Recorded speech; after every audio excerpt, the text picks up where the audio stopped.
It is towards the end of July, and we come to you live from a weeknight. Wednesday night action in downtown Tulsa as Los Dos, LA Galaxy 2, visits One Oak Field and the host Tulsa Roughnecks inside USL Championship. Welcome in, everyone. I'm Jeremy Poplin, joined this evening by Troy Tokarczyk as we get set for tonight's match. A little bit of an unknown with the Galaxy side coming in due to their performance last night, where we saw several members of the USL side have a major role in their win 3-2 last night. So it begs the question as to what type of team that we will see here from the academy side on the LA Galaxy. So I'll turn to you, Troy, and ask you the question, not based off of lineup, but when you have the number of games after 16 days off, now they go on a stretch where they play 4 games in 2 weeks. That puts a lot of pressure on you from an organizational standpoint. Yeah, it puts a lot of pressure on you from the standpoint of fatigue. It puts pressure on you in terms of what lineup, what players, the chemistry, what's going on in the locker room, who you're taking on the road, who you're taking with you, developing players, young players. It presents a lot of different challenges. It does, and on the Roughneck side, Calvin Resende is a new player that's still trying to find his footing into this lineup on the trade from El Paso earlier this month. As Moses McKinday moved on, they needed help on the back line. He's really kind of settling into his role now here with this Tulsa side, looking to big things coming out of him. Now, to the Roughnecks specifically, having not won since April, seemingly pressure starting to build. What's a locker room like when you're looking for that elusive win? Well, I believe that winning is a learned behavior, and so is losing. And it's never a better time than right now to switch that switch and create an environment of winning. And I think that's important for this downward stretch towards the end of the fall. It's a big opportunity tonight for both sides. LA Galaxy 2, just a couple of points there off of that final place there in the Western table. Roughnecks at 17, trying to find any positive momentum moving into the last half of the season here in USL Championship. We will take a timeout. When we come back, we'll have the starting 11 for you next, live from One Oak Field in downtown Tulsa. My name is Abigail Bailey. I was at my yearly checkup when I was 12, and we went and got x-rays, and she diagnosed me with scoliosis and that we needed surgery as soon as possible. Tulsa Bone and Joint was very compassionate.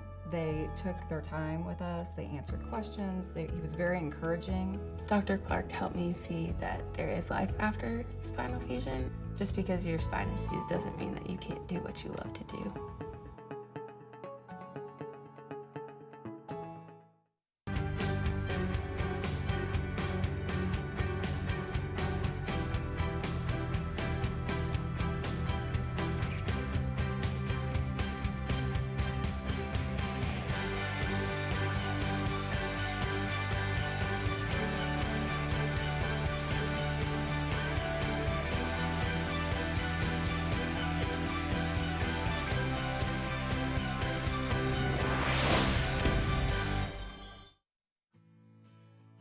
I'm Chad Smith with Becco Contractors.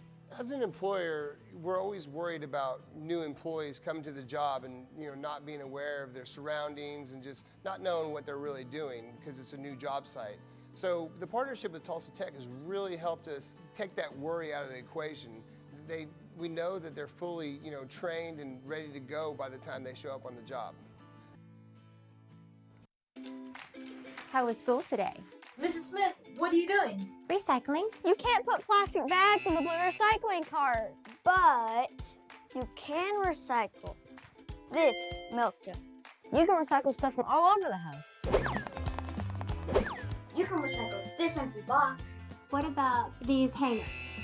Just aluminum and steel cans, paper and cardboard, plastic bottles and jugs, glass bottles and jars. To learn more, check out TulsaRecycles.com. There you see the skyline of downtown Tulsa as we get set for tonight's USL Championship match with the visitors from Los Angeles, LA Galaxy 2, otherwise known as Los Dos, taking on your Tulsa Roughnecks. 80 degrees, July, Tulsa, are you kidding me? But we'll absolutely take it as we jump into the starting 11 tonight.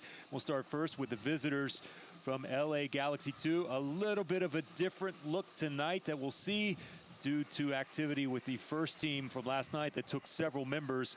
But we'll be keeping an eye, especially there on Jorge Hernandez, who at one point the Academy Player of the Year inside of the LA Galaxy Academy there in 2017. He will be a focal part of the attack tonight coming up for the visitors in Los Dos, and also Eric Lopez in the goal tonight for LA Galaxy 2. And wearing the captain's armband tonight is Michael Gallagher.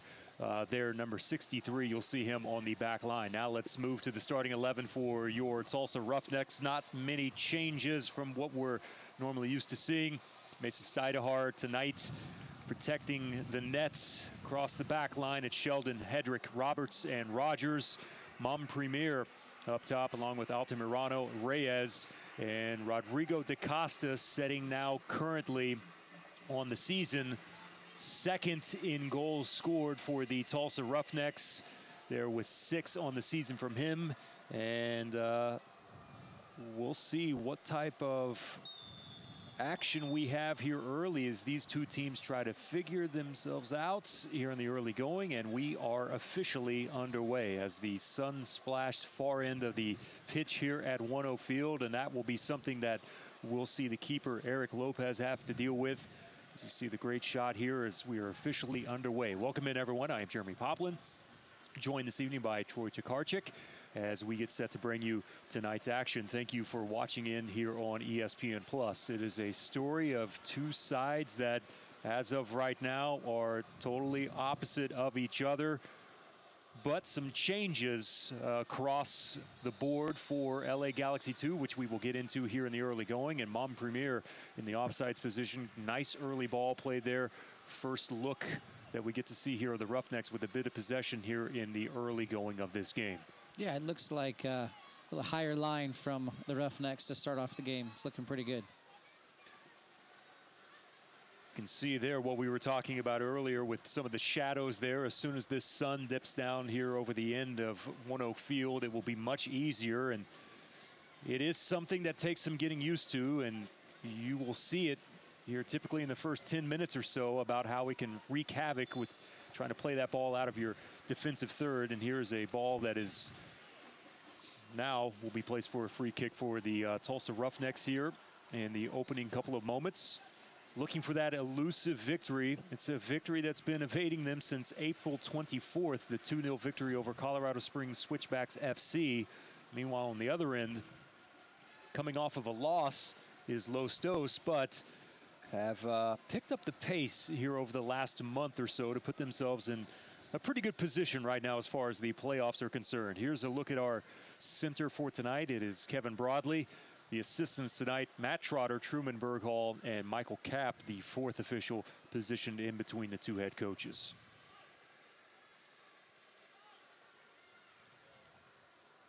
A little bit of a high pressure, and there's a mistake from Stidehar, who has to deal with it here in the early going. That could have been extremely dangerous here in the 3rd minute. Roughnecks escaping a bit of danger, and that little bit of nerves here in the early going, and that could have been dangerous, Troy. Well, and I think we were talking about it earlier, that little lip, that little seam on that grass, I think bit him in the, yeah. Brilliant ball through from da Costa. It's Montpremier who beats the keeper towards the byline, cuts it back in, slots it there in the goal. And the Roughnecks strike first here in the 3rd minute. And there he is, Rodrigo da Costa, picking right up as the main primary goal-scoring threat for the Roughnecks, and he has them in front of this young team from Los Dos here in the early going. Yeah, that high line of pressure that they put in there, they won that ball early, and looks like a pretty good goal. See here on the replay, brilliant ball played through on the ground that Montpremier ran onto. And you can see there, da Costa just kind of trailing, biding his moment there. Good vision there from Montpremier once he got to that in line to be able to look back, slot it centrally, and just a nice, easy ball played into the side of the net. Yep, ball right at the top of the 6-yard box, put it away in the corner. So a fantastic start here for the home side, and that is exactly the type of momentum that this team needed early. As we take one more look at it here, beats the keeper. Lopez went to the ground trying to catch back up at that point. Left-footed ball, easy, and off to the races we go with the Roughnecks here in front with the 3rd minute goal. Good turn here centrally, played out wide. One-time ball played off of the defender. That's off of Sheldon and sets up a corner kick here in the opening moments for Los Dos. It's a redcrowncreditunion.org corner kick. Talk about a change of fortune, almost giving up a goal inside your own box, and then 30 seconds later, you're looking at a goal. Jose Hernandez has this one placed where he likes it. And they elect to go short. Back to Hernandez, stays on sides. This one played centrally. Looking inside, cuts to the inside, sets himself up. A bit of deflection there. That's Montpremier coming back to help. In between Hedrick, no trouble though for Steidehar, who has it. And now, opportunity to push forward for Tulsa.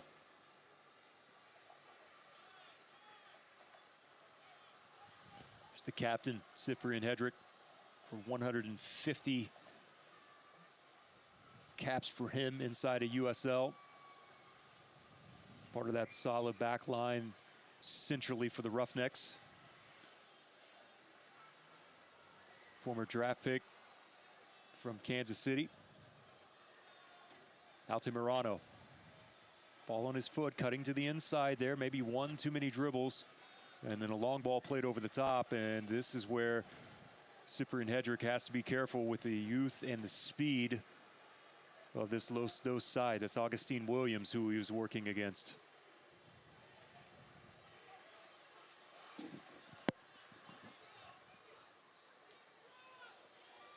Looking to slot that ball from just outside of the 18. DaCosta comes away with it. Montpremier. Had that taken away from him, now a die. Roberts thought about the long ball there, looking towards Altamirano's way. Steidehar sends the searching ball forward, finally brought down by the back line here of Los Dos.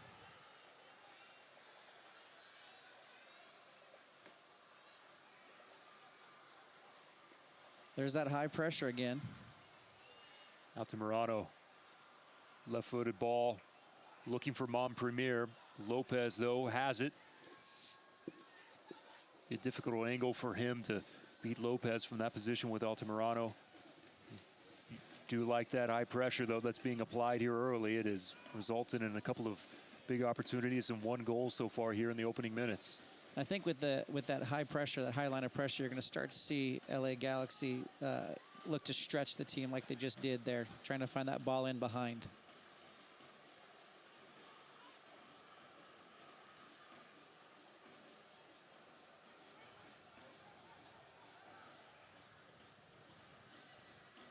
Los Dos now keeping possession here. Center part of the pitch, poked away by the Roughneck side, Resendez.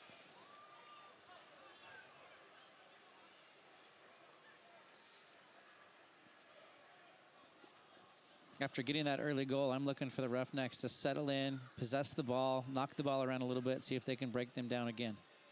Yeah, it's been a little bit of a ragged pace here in the early going from both sides. We'll see which one of these teams settles in here first. Rogers with the throw in near the touchline. That one knocked away from him, unlucky for the Tulsa side.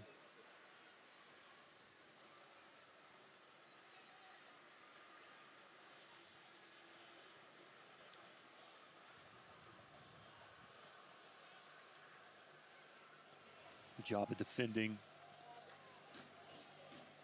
from Sheldon.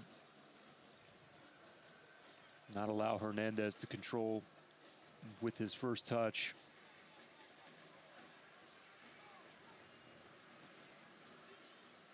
Steidehar, after Malin Roberts did a good job of being able to shield off Augustine Williams, not allowing him any access to that ball.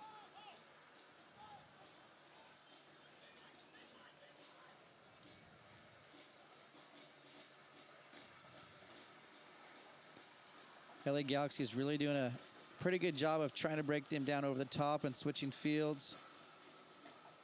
The Roughnecks are doing a great job of just holding their shape. Important here in the early going as well. for them in that probing nature of them, just kind of switching it back and forth from across to make sure that they are very aware of what that shape is. Exactly. That high line of pressure, if they break it, it takes a lot of time to adjust. And so, you know, if they're adjusting side to side, that's going to bode well for them for the game. Monteveros through the center circle now.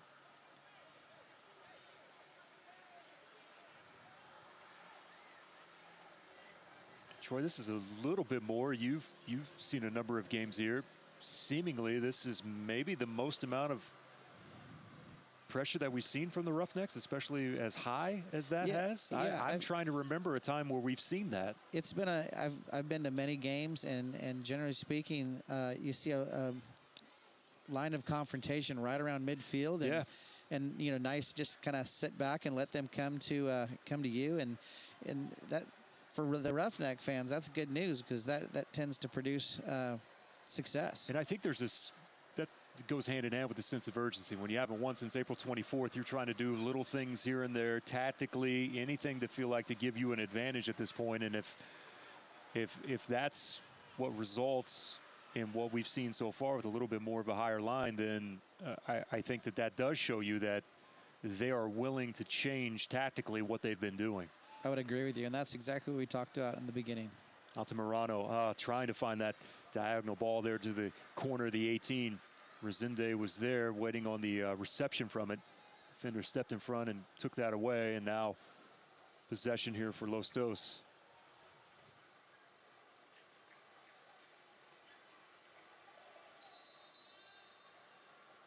Right in front of the Roughnecks bench. See there Michael Encian on your screen.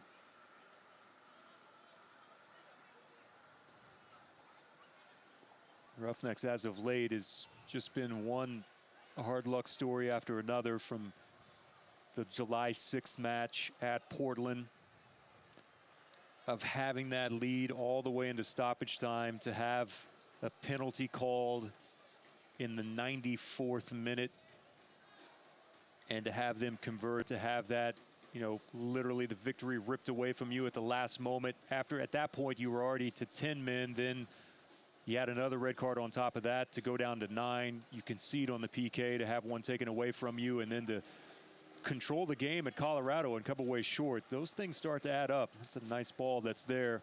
Sheldon gets to it first.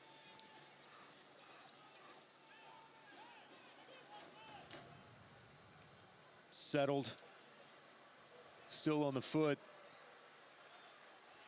Finally, Rogers with the looping clearance.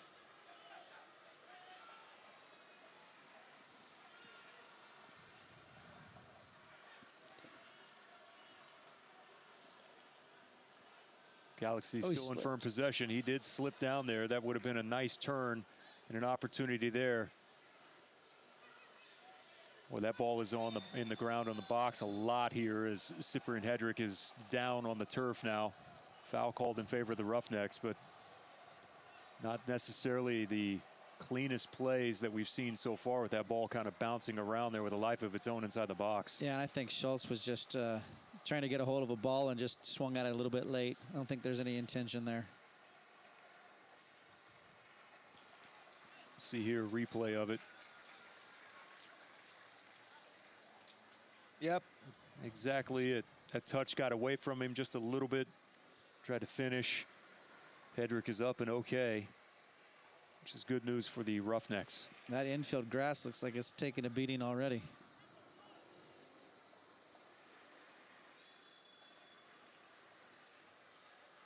Steidehar. Long driven ball forward. Takes one hop. Settled there. Center of the pitch by the captain, Michael Gallagher. Let's see if Tulsa can start to knock the ball around here. They had a lot of success in those first few minutes knocking around.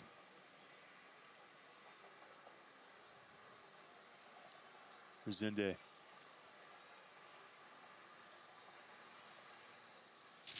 Resende, part of that trade from El Paso Locomotive that featured Moses McKinday. Here's Montpremier. Resende, one-touch ball there looking for Altamirano. Tried to feed him back, and Resende pulled back on his run inside the 18. Much better movement, much better ball movement by Tulsa. Then Lopez with the clearance.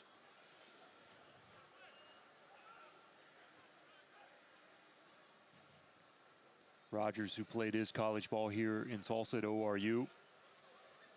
Ball through the center of the park. Led just a little bit too far. Looking there for Williams. Steinhar has it.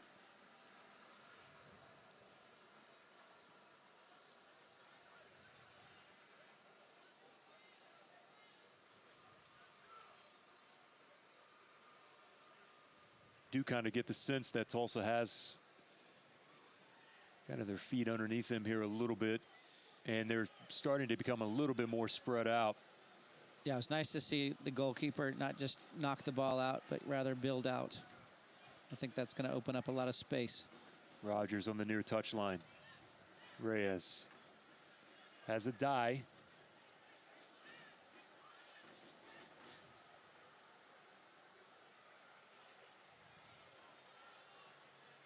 Costa had that one knocked away from him. Jose Hernandez.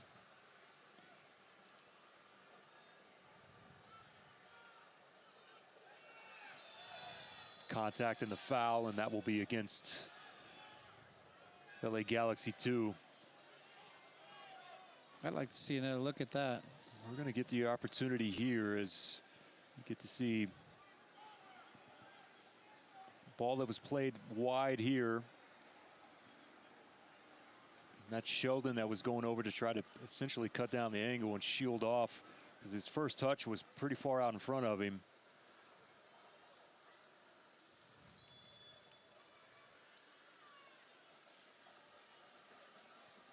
So Fetus picks up his first foul of the evening.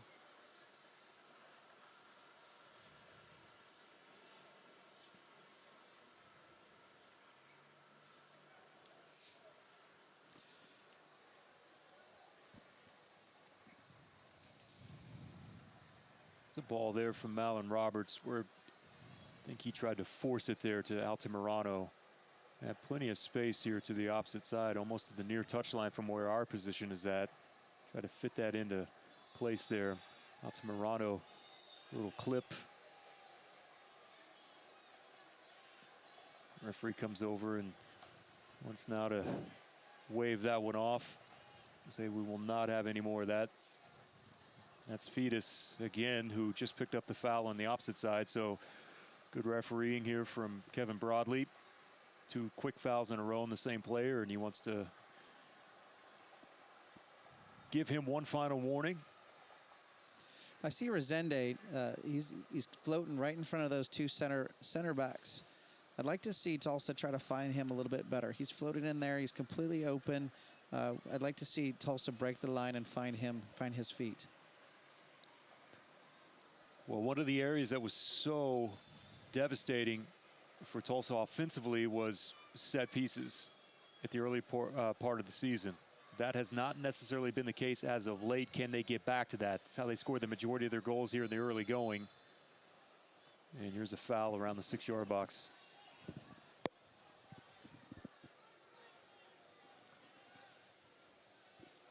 '18th minute.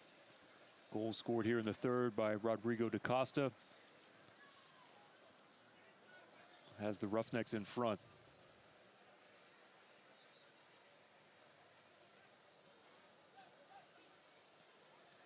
You can see now only a few places on the pitch now where that sun's still shining through. And one of those places is right in front of the Los Dos goalkeeper. There's a shot of it there from behind. You can see how it kind of shines through right over the top here at 1-0 Field. Great look there from the crew on the field.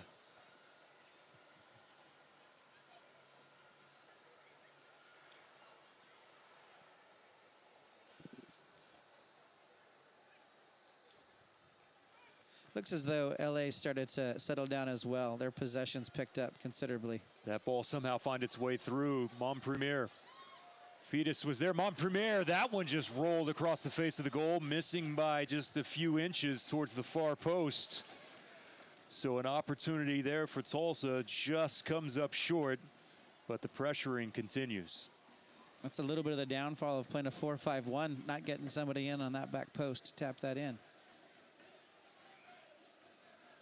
So in the replay in that buildup.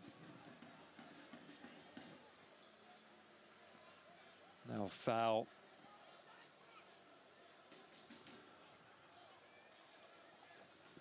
Carlos Harvey, the victim.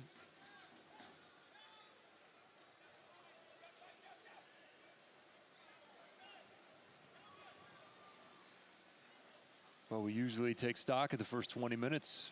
What have you seen so far, Troy, that you like out of both sides? You know, I'd have to say with Tulsa, they've done a good job of pressuring high, and they've done a good job of settling in and possessing the ball. And I think they've shifted defensively side to side very, very well.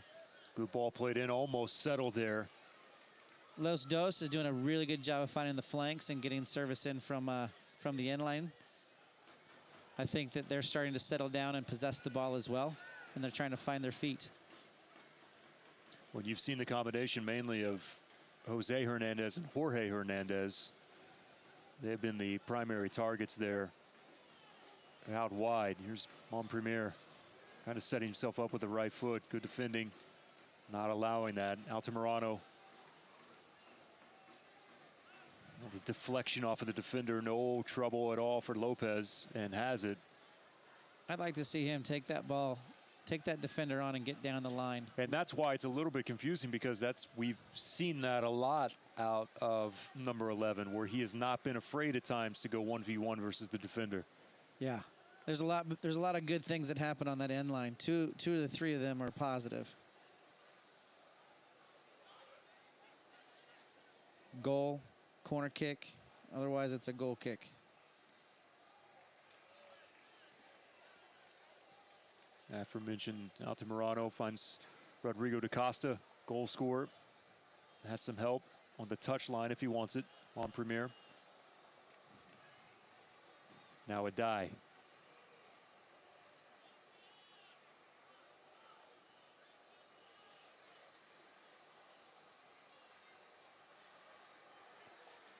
Roberts.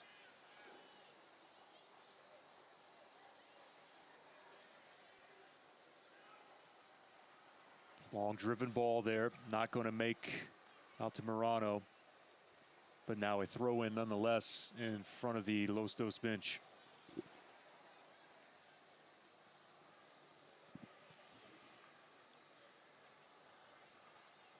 Good first touch from Rogers to settle Reyes.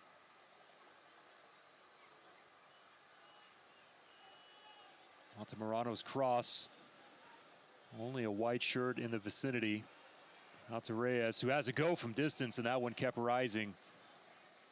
Right there into the supporter section for the Roughnecks. 23rd minute, still the 1-0 lead. We've seen that a couple of times so far this season from Reyes.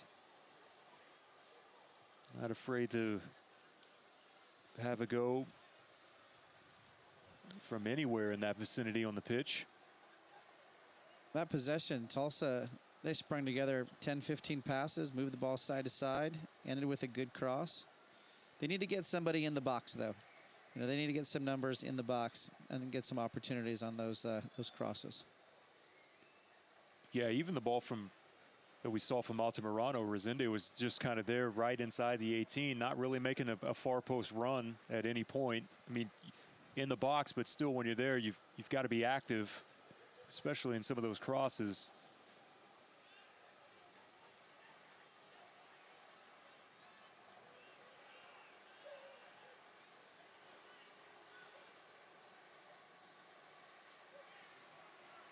Of course, one of the main storylines for Los Dos has been last week they announced that their head coach, Mike Munoz, was being relieved of his duties.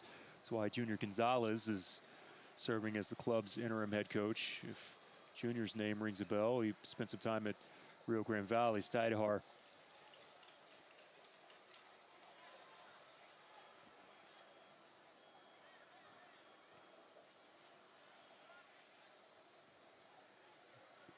Munoz had been there prior to the start of the 17 USL season. A little risky there from Steidehar, and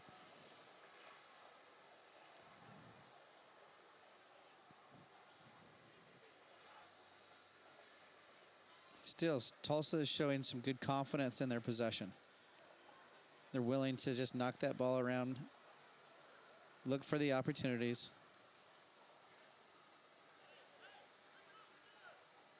Here's Vera. Has help from Harvey. And Harvey's pocket is picked. DaCosta tried to slip it through to Montpremier on the run. Captain Michael Gallagher came over to shut that one down in a hurry.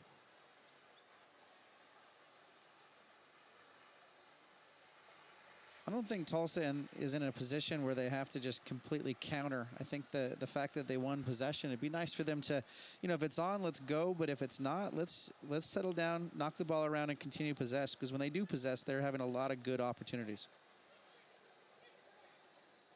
Settled by Williams. Hernandez sprays it out wide. The cross towards the far post. That one hits over the inline, and we have a goal kick coming up. It's a little bit, as far as, I agree with you, and I wonder now in DaCosta's defense there, typically we're seeing a bigger, more physical player like Yanu Silva that's up top playing in that spot, who's more of kind of your traditional hold up forward. I wonder if they're just kind of taking advantage of Montpremier's speed, because typically Silva is not that type of pacey player that they've seen in the past, and I just wonder if that's a mindset that they're trying to take advantage of here early. Absolutely. If you've got speed, use it. That's a gift.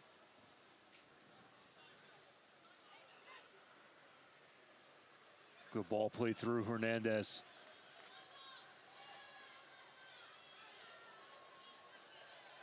Rogers doing his best. Roughnecks survive, come away with it too far in front. The dice ball a bit too heavy there, looking for Reyes.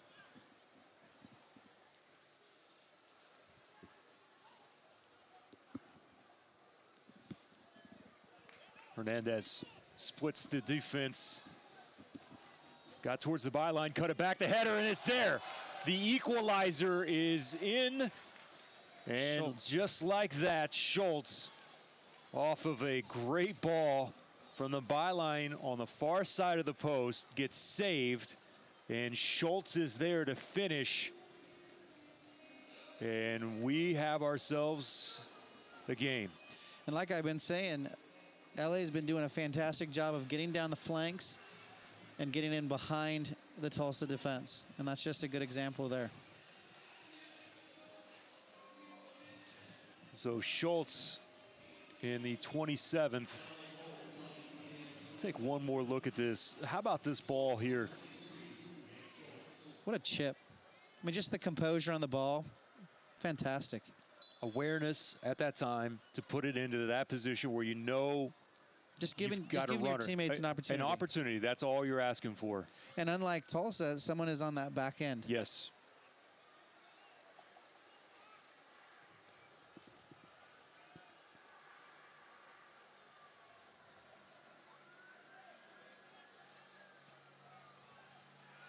To go with some of the changes, not only from the head coaching spot, as with Munoz being relieved of his duties, Los also sent Frank Lopez on loan to San Antonio FC for the remainder of the championship season. He had made 14 appearances so far for them. He was their leading goal scorer with 6. And he's going to return to Galaxy 2 at the expiration of the loan agreement at the end of 2019. But it was just one of those scenarios here that you look at where they were at. They finally got results in back-to-back road games. Flag is up on the far side of the field. After having a 2-2 draw against Las Vegas back on the 4th of July and also a win at Orange County, then they move on from Frank Lopez or send him to San Antonio. Just so many changes here, but that's kind of the life of what you want to see in your academy, giving younger players an opportunity. you just never know every single night when you show up what the lineup is going to look like. And we even had questions on our own coming into tonight. But that's what this level is here for from the Academy's perspective. Well, and I think that's the life of a player in this league. And for a club like Los Angeles, you know, you get opportunities and you take advantage of those opportunities, whether you're 16 years old or whether you're 35 years old. And it's a game, and you should know what your roles and responsibilities are in just about any scenario. And so these guys act like professionals and do a good job of it.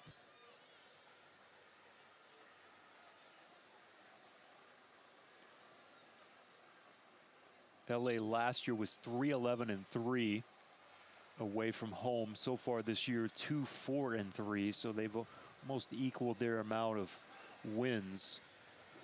Doing a much better job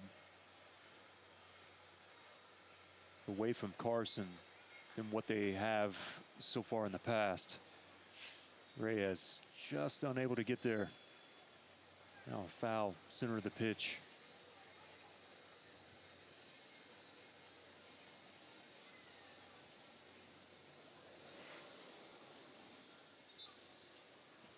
Gives me a chance to remind you that you can tune into ESPN3 on July 31st for a Wednesday night soccer contest in the Land of Enchantment. Two of USL's newest clubs battle for playoff positions. El Paso Locomotive FC travels to New Mexico United. You can see it all July 31st on Wednesday night soccer on ESPN3.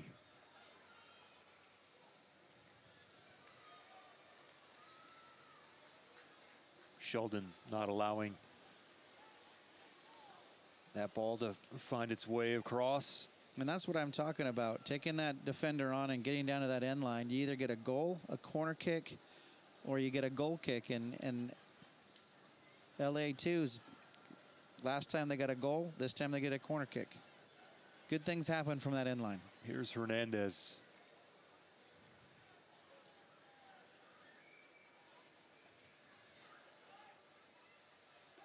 Headed towards the penalty spot. Finally cleared out of play by Matt Sheldon.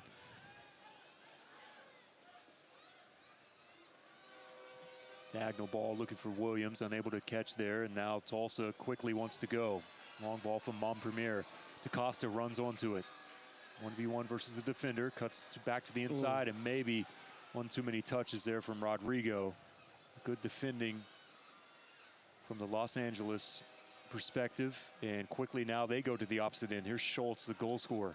Game's definitely opening up here in this last 15 minutes of the half. Hernandez back across the back line. Opportunity to check different areas of the attack now from back there. Cuevas. One thing I have noticed is the Roughnecks have dropped their line of confrontation to about midfield again. They have, yep. And from that comes a lack of opportunity. I think they need to pick it back up. And that's more the traditional aspect that we talked about and referenced early. And I think the temperature should allow for that. You know, I mean, a typical July, we're looking at heat indexes in the 110 at about this time of night. And so that low line's important there to keep with fitness, but it's 85, 86 degrees outside. It's time to get going. Lopez able to keep that one in play. Conceding a corner there. Gallagher.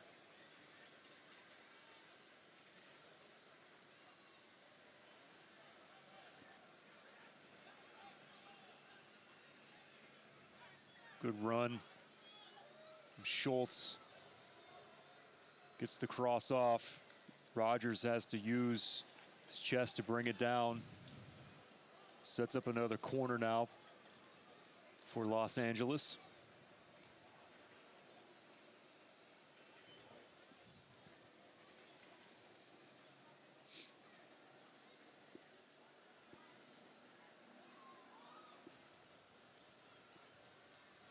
Directly at Schultz on a nice run there.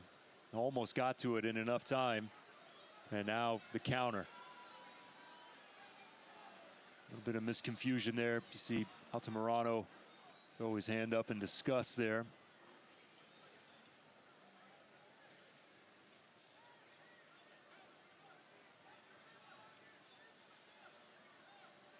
So far, possession in favor of the Roughnecks, 61% to 38%. And I would agree with that, coming off of winning possession from that high line of confrontation. Connecting on 80% of their passes so far here tonight. LA Galaxy 2, however, leading the category with long passes like we're looking at this attempt right here. Williams had a chance at it. Steidehar comes away quickly on the rollout to Roberts.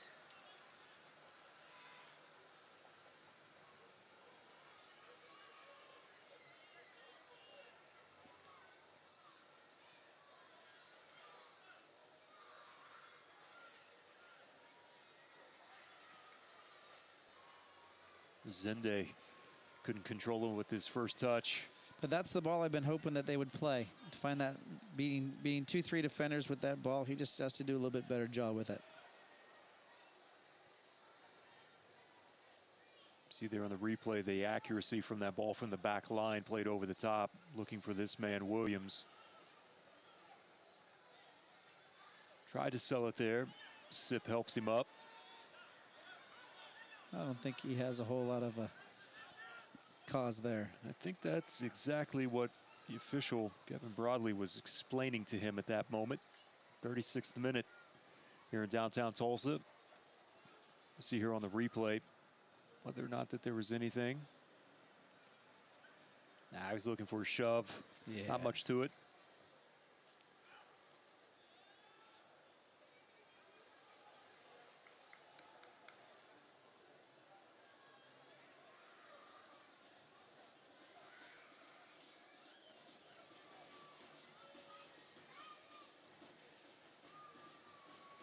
Nice ball on the overlapping run.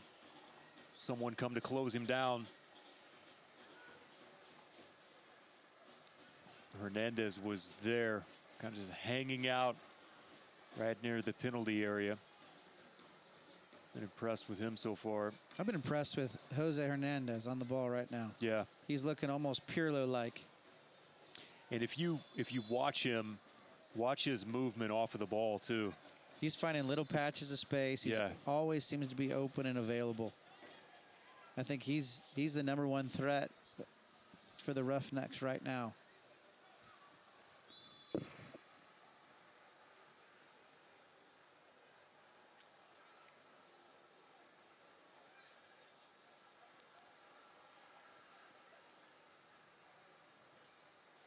Driven ball there, looking for him. Adai got there first. Williams. Thought that was a handball there. Tried on the first time volley and couldn't connect.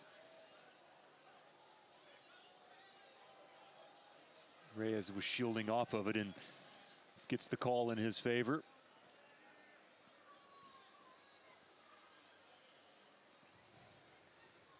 Remind everyone that Select is the official ball supplier of the USL Championship and many of the finest leagues in the world. Since 1947, Select has been the leader in soccer ball quality and innovation. For the latest Select products and special offers, please visit selectsportamerica.com.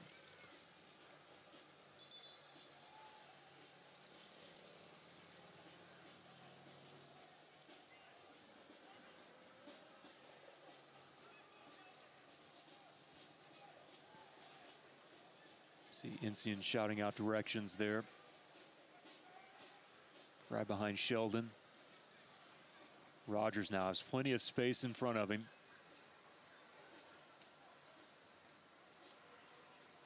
One touch ball from Resende looking for DaCosta. Montpremier.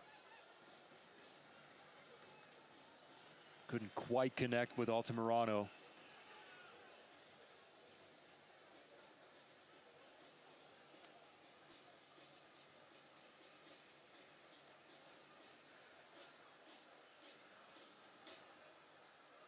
That high pressure, they almost win the ball every single time.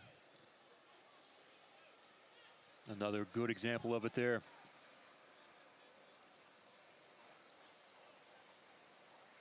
Rogers continuing on from the back line, taking off the ball there.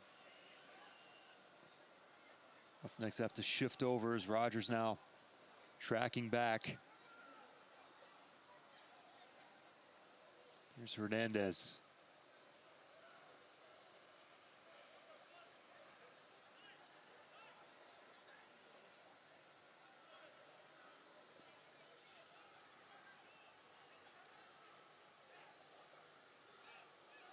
Plenty of patience on the ball centrally for Galaxy.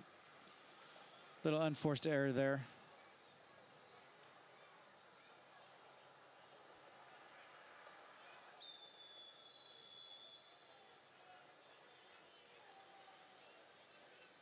I think that's a frustration foul right there. It's Vera. Little pat on the back there from the center. Get a good look at it here. Yeah, just a little tug on the shorts there. Wasn't quite ready for that speed of Fredlin. Sheldon still has it, leaves it back for Montpremier, and the shot directly at Lopez. Fantastic opportunity. It's all due to the effort here from Sheldon. Fought his way through, leaves it here. We're in that important time of a game, that last 5 minutes of a half. We'll see if one of these two teams can kind of break the game open. Cyprian Hedrick falls down. It's Williams. Williams, not much help there. He turns and looks. Did not have anyone. Schultz was a few paces behind. You see Schultz now just kind of clap his hands together. He knows that was a missed opportunity there. I don't think that Williams knew that he was all alone. He might have elected to do something completely different with that ball. After the little stumble there from Cyprian that allowed him that space and that freedom. Cut there to the inside of the box. Referee waves it off.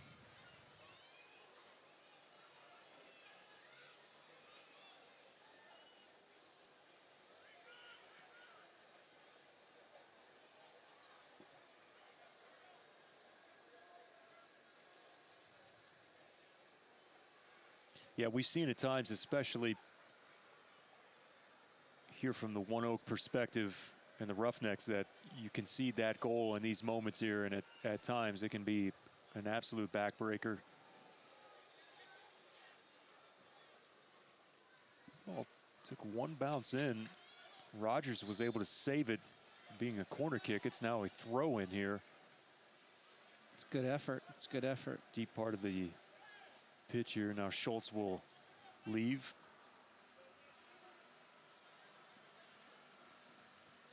Cuevas. Good for Williams. Flick on from the header. Back out to the top and another slip. I think that's a product of the infield grass. Vera had a chance. Missed it. Montpremier, and you heard some of the fans groan after Fredlin had to pick himself up. All played out now as we have a member of LA Galaxy 2 that is down. It's Carlos Harvey.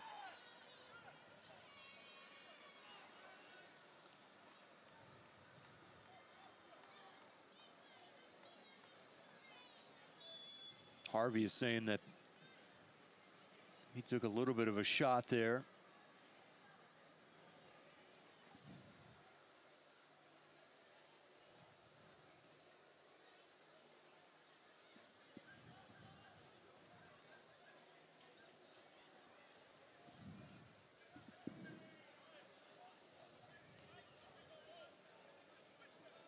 Roughnecks have not beaten LA Galaxy 2 since June of last year.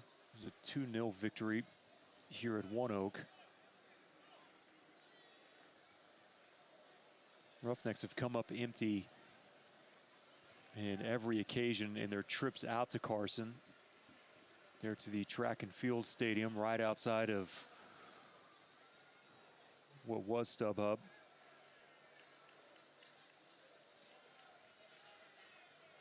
Not out of danger yet.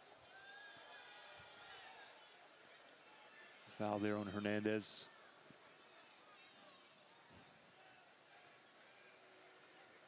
It's gotten a little chippy. It has. I haven't had many times where we've had to stop the flow of play here, so we will not have that much time added on as far as stoppage is concerned. LA Galaxy 2 of 5-2-2 in 9 total games against Tulsa.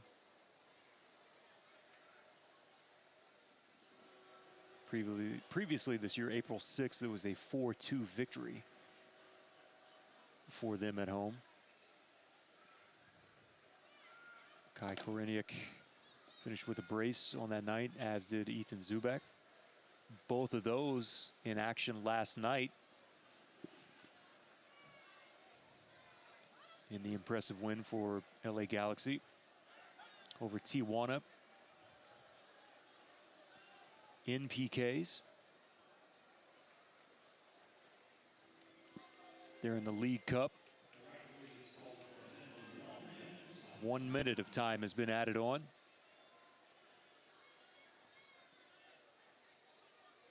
Rogers keeps this alive. Resende. It's a good opportunity. Good chance. Ball towards, just put it in the area there towards the far post, and it results in a corner kick now coming up for the Roughnecks. It's a real opportunity here near at the end of the half. Roughnecks went short. Altamirano. Montpremier got a piece of it. Just couldn't put it on frame. Maybe time for one more.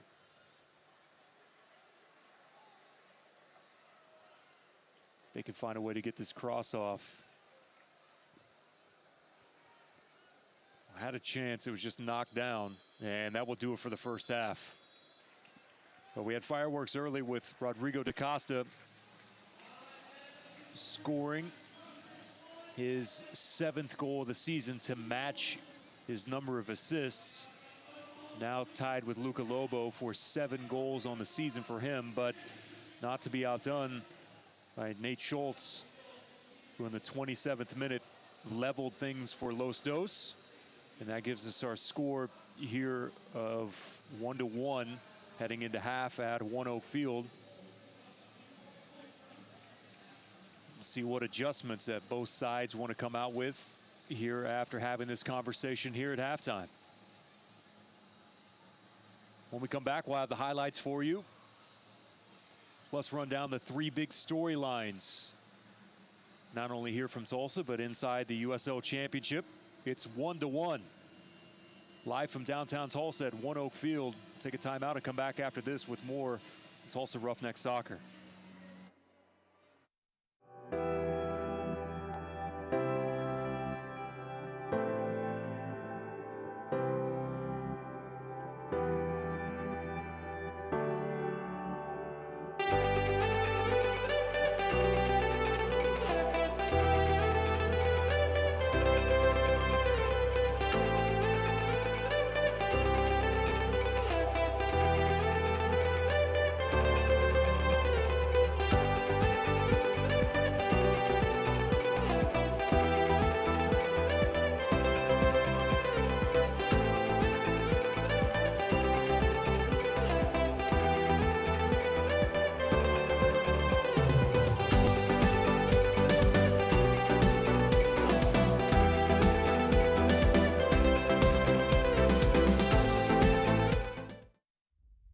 My name's Sean Riley. I'm a practicing chiropractor in Tulsa, Oklahoma. I've been fortunate to practice for 19 years, owner-operator of the integrated facility Tulsa Spine and Rehab.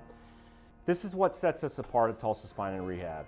Integrated care. We have multiple different providers providing multiple different options for multiple different types of conditions. We have a concise treatment plan. What that means is it's not going to be open-ended. We're going to make specific recommendations. We're going to get you feeling better as quickly as we possibly can. And lastly, we're going to get you, the patient, on board with your treatment. What that means is we want to get you involved. We want to get you doing home exercise. We want you modifying activity. And what that means is we're going to try to keep you out of this office. Ultimately, we want to get you moving.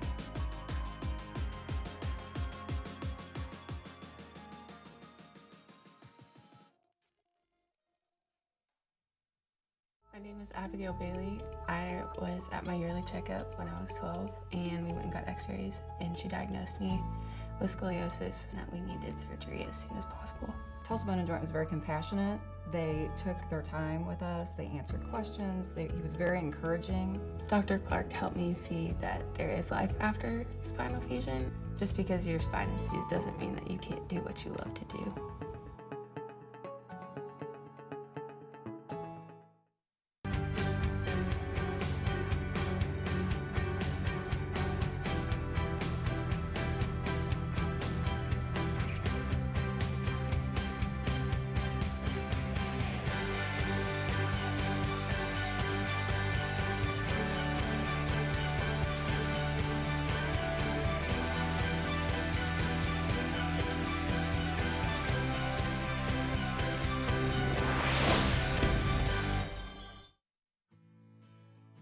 I'm Chad Smith with Becco Contractors. As an employer, we're always worried about new employees coming to the job and not being aware of their surroundings and just not knowing what they're really doing because it's a new job site. So the partnership with Tulsa Tech has really helped us take that worry out of the equation. We know that they're fully trained and ready to go by the time they show up on the job.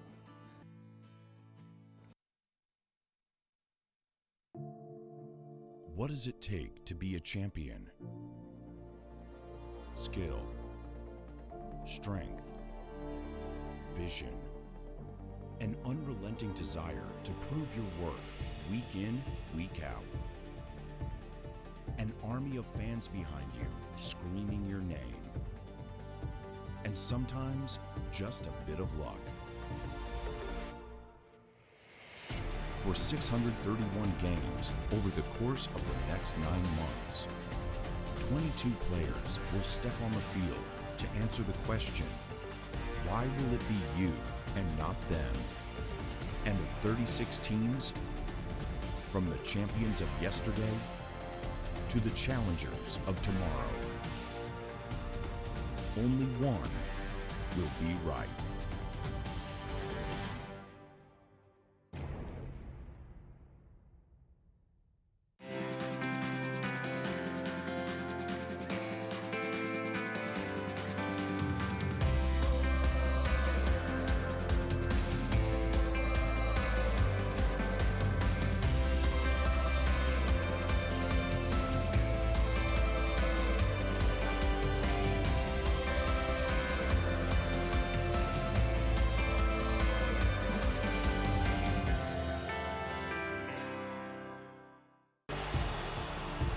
It's Freighter!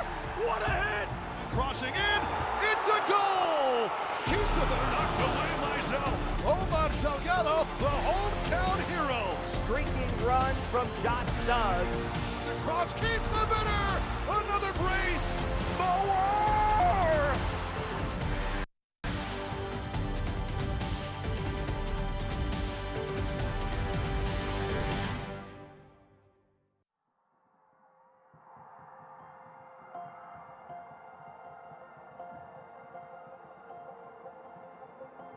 There's so much pride in this state. There's, I think, been so much pent-up demand in people who have just been looking for a way to shine and come through, and they're so capable. Some of the best people in the world live in New Mexico.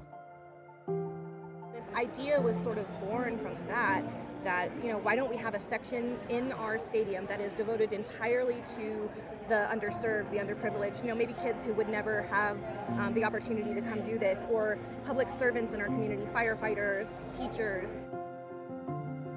It's really about uniting to the community. It's really about seeing positive outcomes for people. When I see a positive outcome for someone and I see someone start to believe in themselves more and understand what their capabilities are, it makes me feel so happy because I think oftentimes people aren't in a situation where they're able to really fully shine.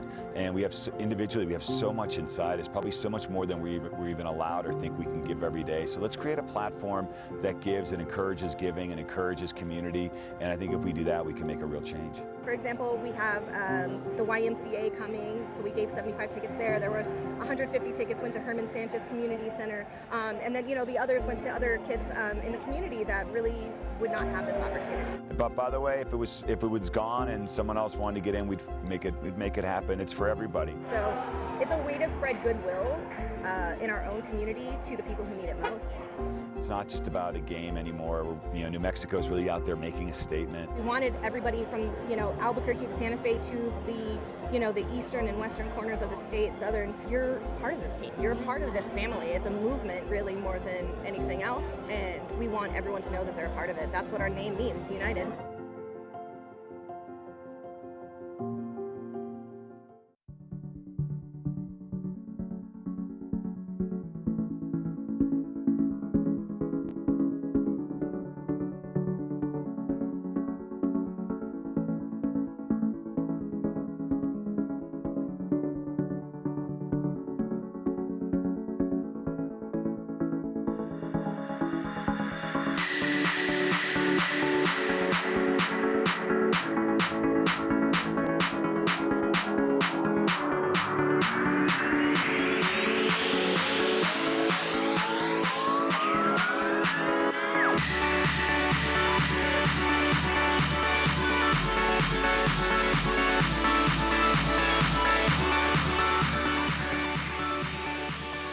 Hi Roughnecks fans, stop by and see our awesome team at the 21st and Yale location. We have your free Roughnecks shirts, the latest phones, and we offer Amazon Prime free on select plans. Come and see us.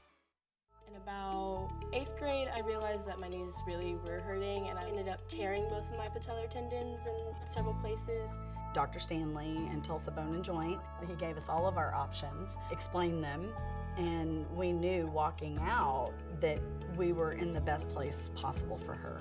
From a mom's perspective, without Dr. Stanley, without his staff, we would not have been able to give her her senior year.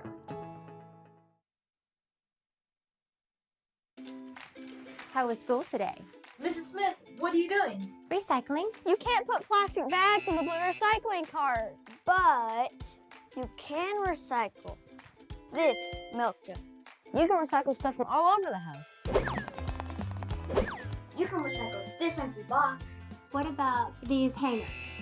Just aluminum and steel cans, paper and cardboard, plastic bottles and jugs, Glass bottles and jars. To learn more, check out TulsaRecycles.com.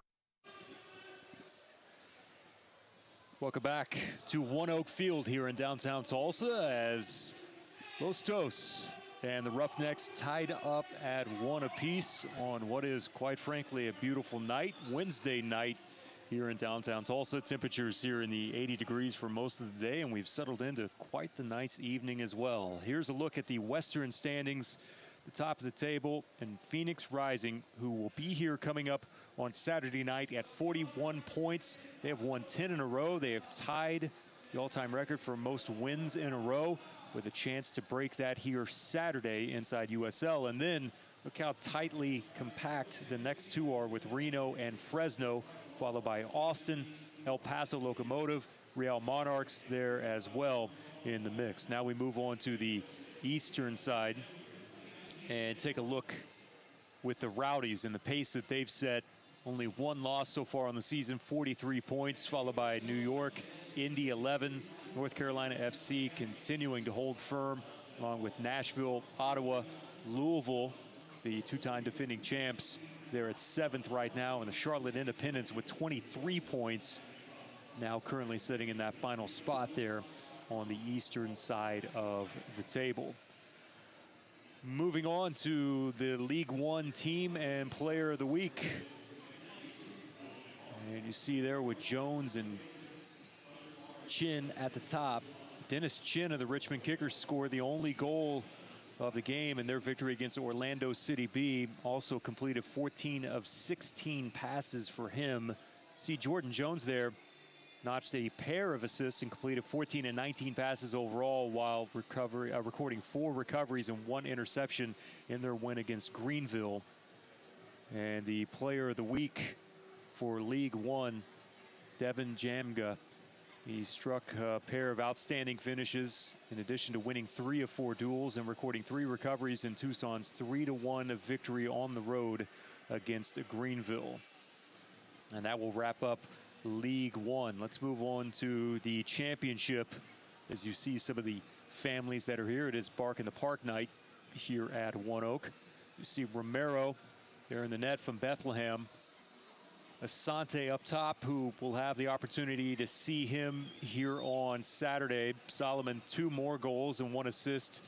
Lead the championship record with 10 consecutive victories in the 6-0 win against the Austin Bold. Fleming's also from Phoenix in this mix. How about Mendiola and Lopez from San Antonio, who is on loan from LA Galaxy 2. He had 6 goals as he left LA Galaxy 2 and has really found himself in a nice position there, making himself at home in San Antonio. Scored twice on his debut for the club in that 3-1 victory in Copa, Texas against El Paso Locomotive FC last Wednesday night. And moving on to the Player of the Week and USL Championship, it is Thomas Romero. 11 save shutout in Steel's 1-0 victory against Louisville City FC, tying the championship record for most saves in a shutout in league's history to lead his side to that crucial victory in its bid for a postseason berth. He's got 67% of the poll conducted by the independent media representing every USL franchise. Here are some of the storylines here from the local front, and we're keeping an eye on some of these transfers and loans inside USL, and one of those that we just talked about a few moments ago is Mr. Lopez and kind of San Antonio's push here to make the playoffs in the western side, and what an addition that he is as well. Expansion with San Diego now making their presence known inside championship, and Mr. Landon Donovan a part of that ownership group out there in San Diego, and you could get the sense it was just a matter of time before we saw expansion there into Southern California from the San Diego position point. And this race that we have now inside of the West, and we'll mainly focus on that specifically, but as the calendar flips to August, you automatically start looking ahead and what the race there for the 10 teams are going to look like. And we showed you the table earlier, but how about this, Troy? You look at teams 8, 9, and 10. Included in that is Sacramento, all with 26 points. Now, Orange County has 26 in this race, but they have 2 games in hand over New Mexico United, so things could change there. But just specifically looking at it, OKC is on the outside looking in. They have 26 points as well, but you have a collection of teams essentially from 4 all the way through what is 15 right now that legitimately have a good chance here to make the playoffs. So this race is going to be hot and heavy as we get back to action here in the second half. Yeah, there could be a lot of movement over the next couple of weeks, just depending on which teams are streaking and which teams aren't.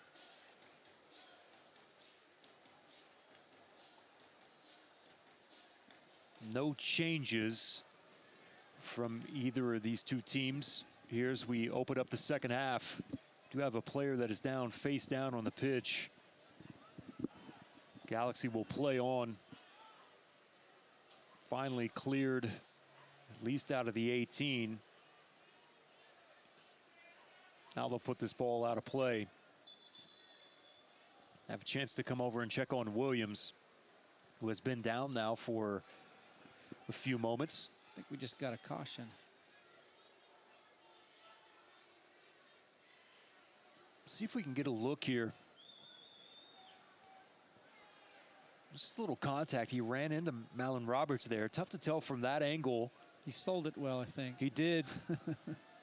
And I don't know whether initial contact looked like, yeah, it was above the neck. And I think that's what they're checking on right now. We're going to get another angle of this here. Yeah, they might have bumped heads. I think it looked like that maybe his face kind of bumped into the back of Malin Roberts here. And of course now this is the right thing to do. If there's any type of injury that's related to the head, then you've got to check on them and make sure that they're okay. Yeah, with everything that we know about concussions nowadays, we always on the err on the side of caution. I think that's what they're doing right now, and they're checking to see on that brow line if there were any cuts there. You see the athletic trainer from LA Galaxy 2 kind of holding off there with the referee, just checking with him. Williams has had quite the presence so far. He just gave the thumbs up sign. I think he's going to be okay. He's going to be able to remain in after having the trainer come out there.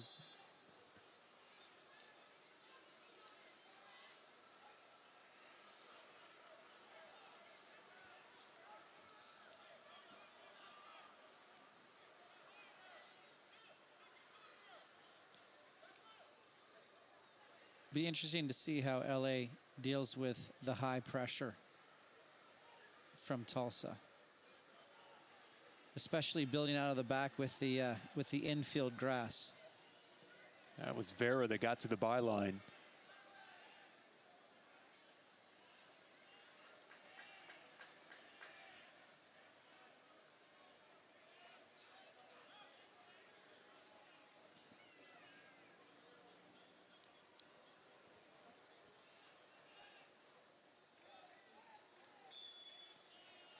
Trip up there on DaCosta. Referee directly on top of it. LA Galaxy 2 tried to go with a quick restart. Go right back to the first option that they had.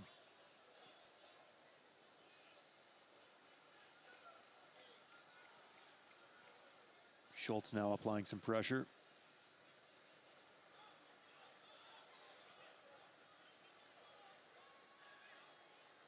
Montpremier.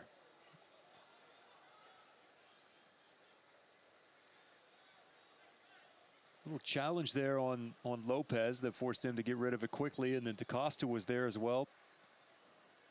More of that line there, and it forced a turnover. LA seemed a bit relaxed in getting that ball. They didn't really have a whole lot of interest in playing fast or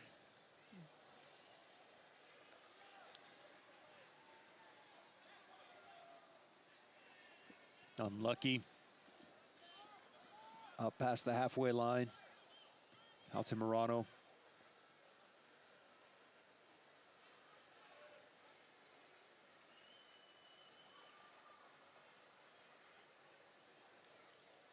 Roberts with some space. Rogers on the touch line, looking there from Montpremier. Zendez, Rodrigo.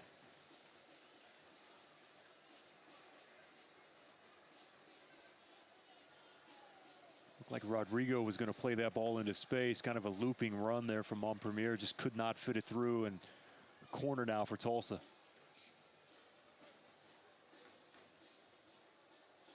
Another chance here in the opening minutes of the second half.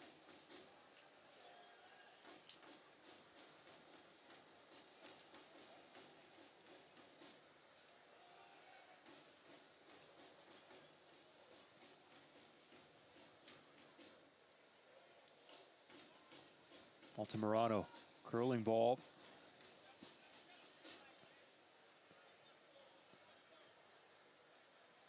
Ontiveros, the header in front of Adai. Now Adai set for this throw in, and he'll leave it for Sheldon.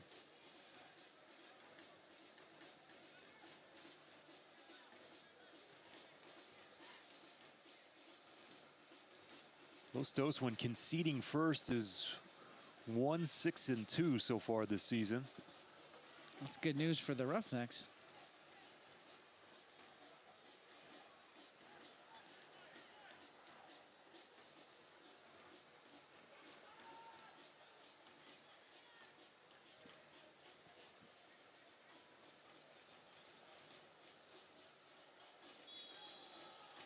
Hernandez knocked off the ball.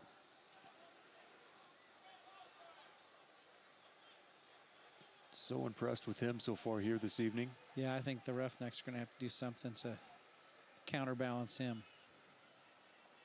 Williams on a diagonal run, kind of pushing his way through both defenders there. It's whistled for the foul.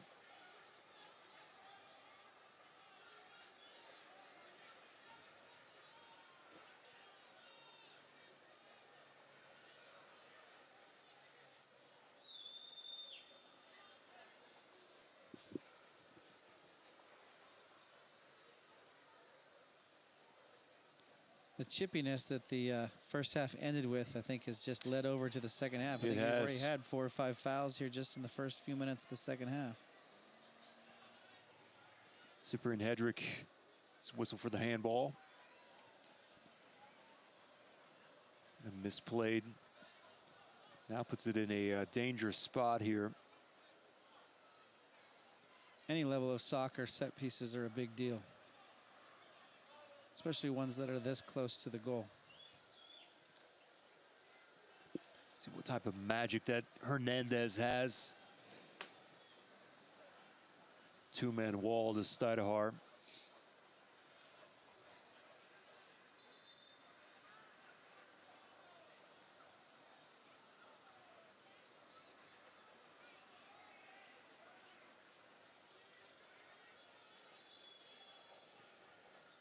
So many bodies, they get in the box. The header is there and a goal and the finish. Oh, brilliant finish from Los Dos on the set piece off of the handball from Cyprian Hedrick. And it has resulted in a goal for LA Galaxy 2, and we'll watch here on the replay. And it was Williams who finishes it off into the side netting. And nobody marked him. Nobody stepped up and got a body into him, and they put that ball exactly where to get a head on it without the keeper coming out for it. Right before the set piece took place, I was counting numbers. They had 3 inside the box, but 4 that were staggered right outside the 18. And their movement caused a little bit of confusion, and Williams went absolutely unmarked.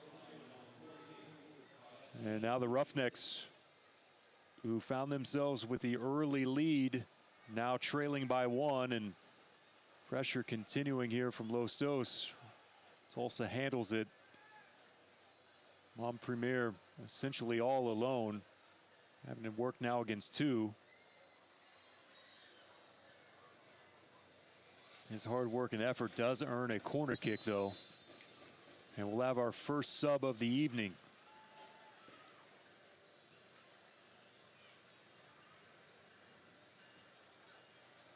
This is Adam Saldana.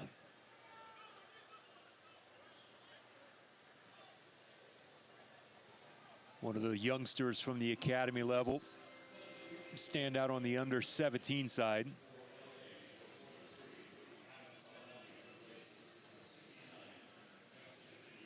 Justin Fadis.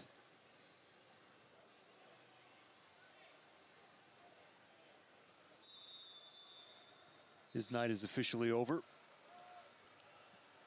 Just over the top of Cyprian Hedrick. Shot blocked away. Tulsa will now have to build back from their back line.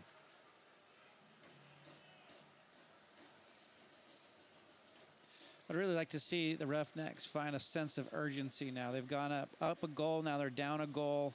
Let's see what they can do over the next 10, 15 minutes to try to earn one back.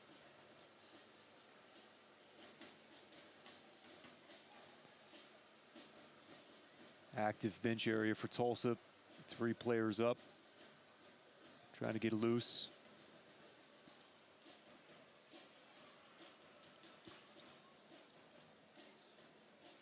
Resende. That one touches down on the top of the net. Fans, you can follow the Roughnecks and the rest of the USL Championship all season long here on ESPN Plus, home to the USL, MLS, and UFC, plus much, much more. Join the over 2 million sports fans who have already discovered ESPN Plus and watch the championship live every week. Sign up today at espnplus.com.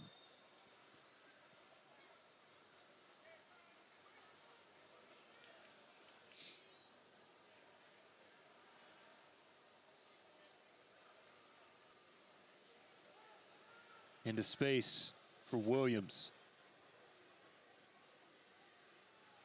just gave Los Angeles the lead. Nice ball, and then sent skyward from Carlos Harvey. Not his best effort. That's out there in the parking lot. Little smile on his face. Nice piece of work to give him that opportunity. 58th minute now for Stuydehaar.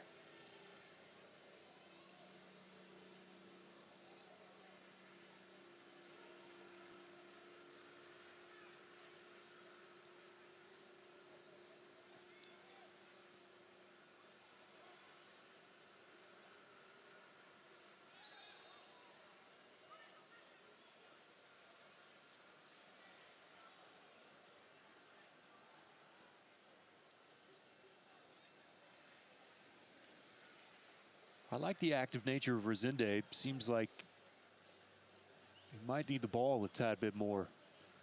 Yeah, he's done a pretty good job of finding that little gap between the center backs and the holding midfielder. It'd be nice to see them find him a little bit more. Montpremier whistled for the foul, standing over the top there and hacking away at Hernandez.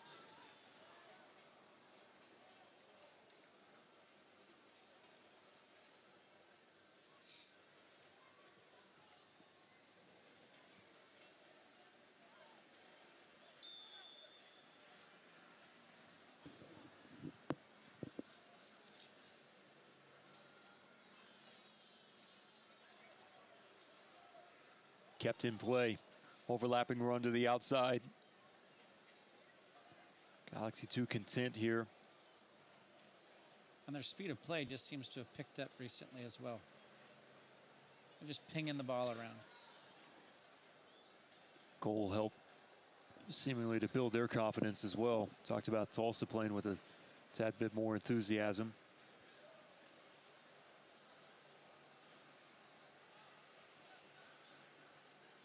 Gallagher.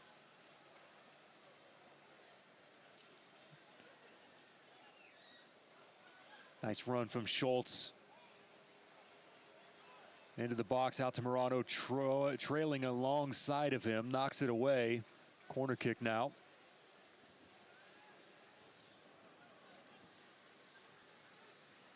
So it'll give and go with Jorge Hernandez. There for Schultz on his run. Saw there Altamirano helping back defensively. 19 starts tonight now for Christian inside this season. Came into tonight with over 1,600 minutes logged so far.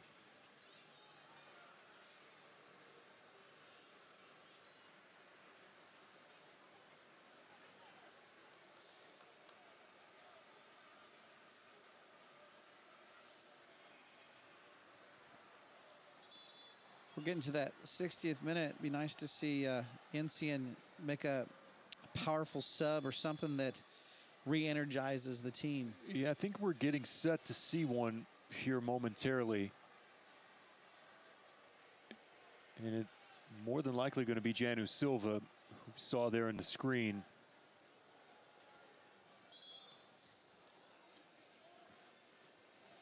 Janu, so far, this will be the first game in which he did not get a start on the season. He's got 5 goals for them in over 1,500 minutes.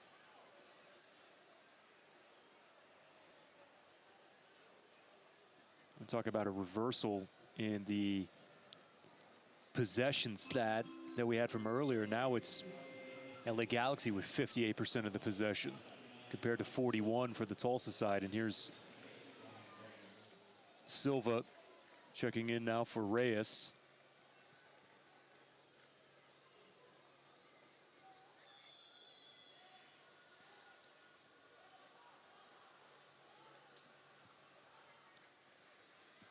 Driven ball in, that's there. It's a good save. Stuydehaar quickly to his right.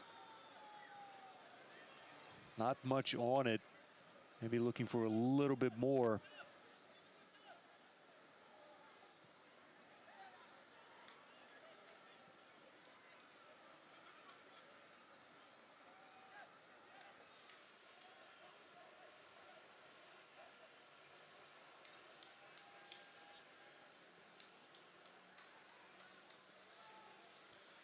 Now we'll see what that does. Troy with Silva coming in now and kind of being in that position where Montpremier was, and how Montpremier kind of shifts back now. Yeah, it looks like hopefully the two of them can work a little bit better together, and it'll give a little bit of energy up top, some fresh legs to high pressure. Because that's where all their successes come from this game, is from that high line of pressure we've talked about, and pressuring their backs and making it difficult for them to build out of the back and winning that ball and then countering off of that. Flag is up on the far side. I would expect at times maybe to try to funnel that in to Silva, playing with his back to the goal, to see if they can't find some form of run there from Montpremier, kind of trailing behind him.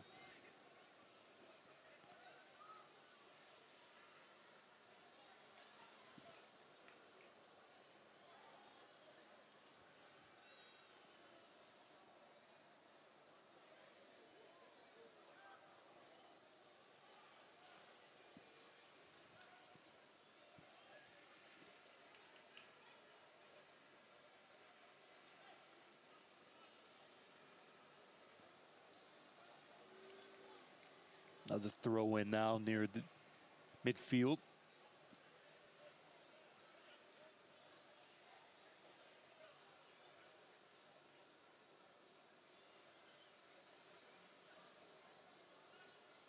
This ball played along the far touchline. Lopez has it easily. Snags that one out of the air quickly to the opposite end.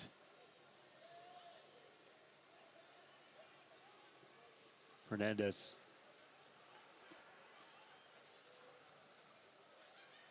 It's easy ball from Vera. Good defensive work there from Rogers. There's Silva, and flag is up. Looking for that easy touch there to leave for Montpremier. I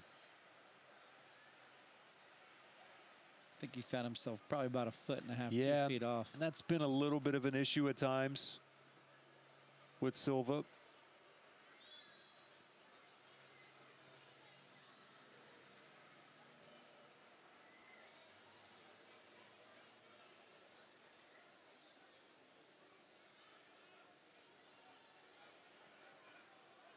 Quickly, here they come through the center circle. Rodrigo got hammered, and this will be a booking.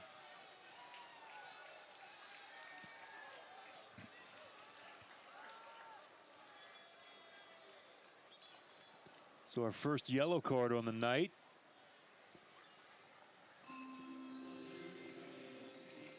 We have a sub as well for the Tulsa side.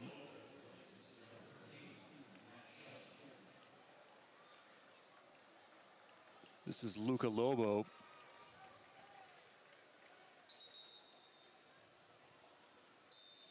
Sporting the blonde hair now.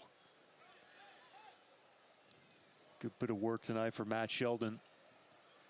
Lobo tied for the team league in, or team lead in goals with 7.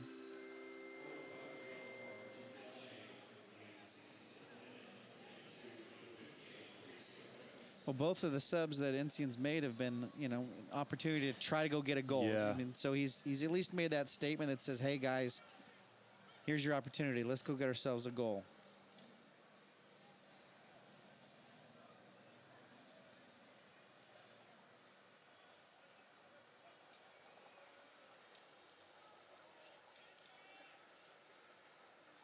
Try to fit that ball through, just not enough on it.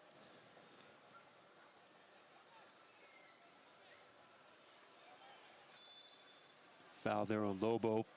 Contact there with Hernandez.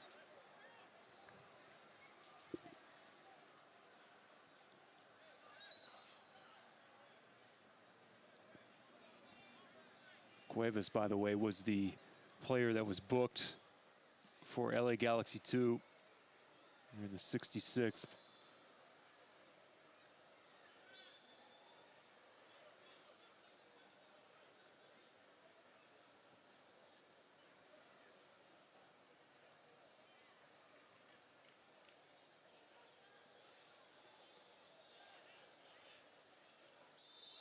Lobo puts Rogers in a tough position there. And now we'll have another card that's issued. You know, there's two ways for LA to handle it. They can begin to kind of sit in and say we're going for this 2-1 victory, or try to get that third goal and end the game. You can clearly see they're at the current moment they're going for that third goal. They're pressing, they're pushing, they're trying to possess, they're trying to get behind that Tulsa and get that extra goal. And I wonder at what point that changes. Troy, right now, obviously with the amount of time that's left in this game, if you can get that third, you do it. Do they wait until maybe try to change tactically until we get around the 75th, maybe 80th? And that might be why you really haven't seen them looking to sub yet, you know, making those subs when they need them and how they need them based on how the next 10 or so minutes go.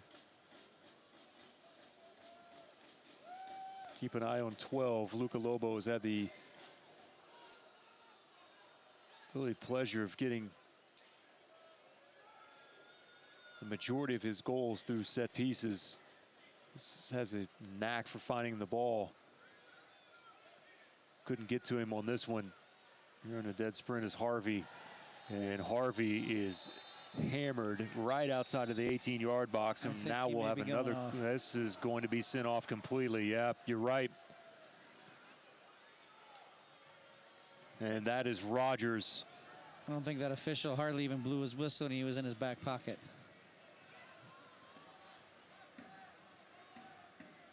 We'll see here on the replay. Yeah, there wasn't any hesitation whatsoever. Yeah. Harvey turns, looks, and puts both hands to the top of his head.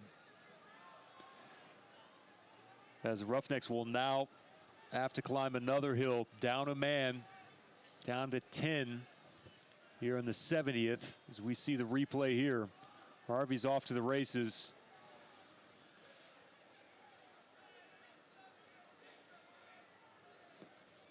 Well, there's always a chance. I saw Arsenal played Real Madrid. Real Madrid had one sent off in like the 12th minute.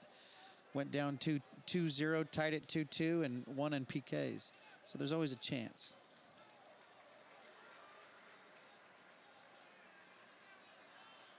Few yards outside of the 18 now.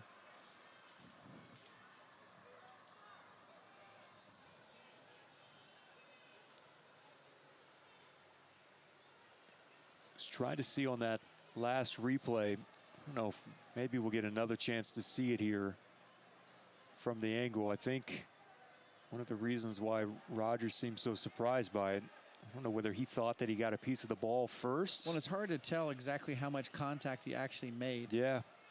I mean, this will have to be quickly here in the booth. Yeah, it's tough to tell there at that fast pace right there. I see from his posture there. We almost need slow motion VAR. Yeah, you're exactly right.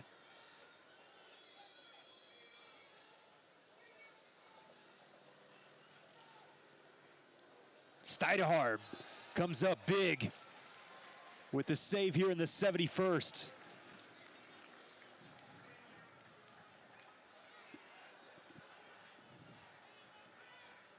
It's a well-struck ball.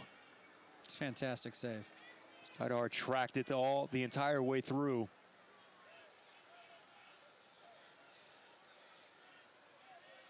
Corner now to the opposite side. Hernandez. No trouble for Mason on this one. Really no run there centrally. Had one towards the near and back post.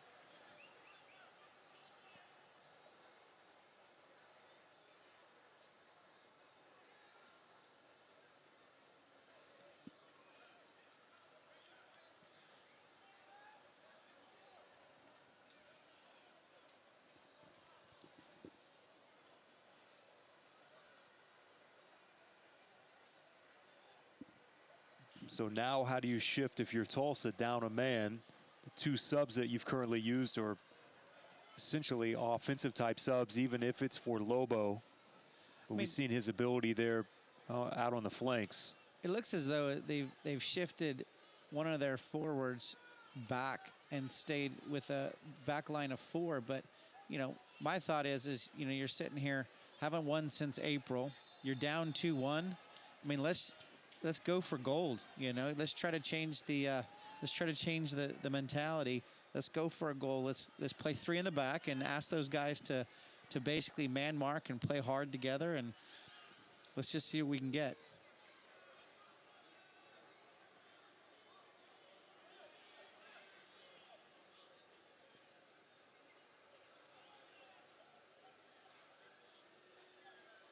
A die turns from the center circle. Hedrick, Montpremier. Long ball searching there for Silva. Too high for him. Lopez has this one, and we'll pick it up in front of Silva. Fans of the USL unveiled its elite youth platform, the USL Academy. This allows clubs at all levels across the USL to develop its local youth and compete at the highest level across the U.S., including the USL Academy Cup. For more information, visit uslsoccer.com/academy.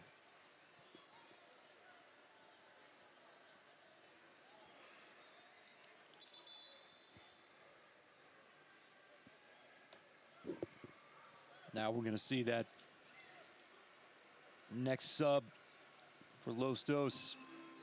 This will be for Lucas Gonzalez, for Jose Hernandez, who has been an absolute workhorse tonight for the visitors from LA.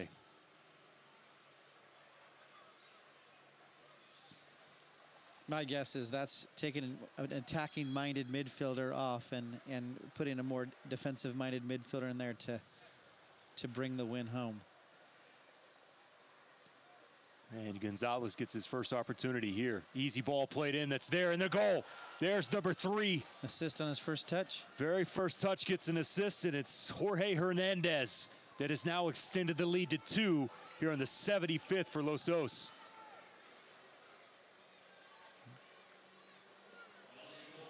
Had the Academy Player of the Year award given to him in 17. Out wide, plenty of opportunity. One touch right there. The timing on that run was fantastic. Just splitting the gap between those backs. Didn't get overzealous and make it too quick. Just kind of paced himself there. And the pace of the ball. Yep, perfect.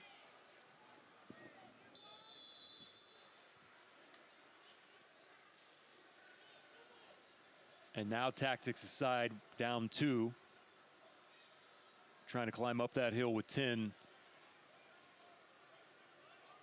Now you leave yourself more vulnerable in many situations because Tulsa has to find a way to pull back at least 1 here at this moment. Silva doing a great job. Corner now.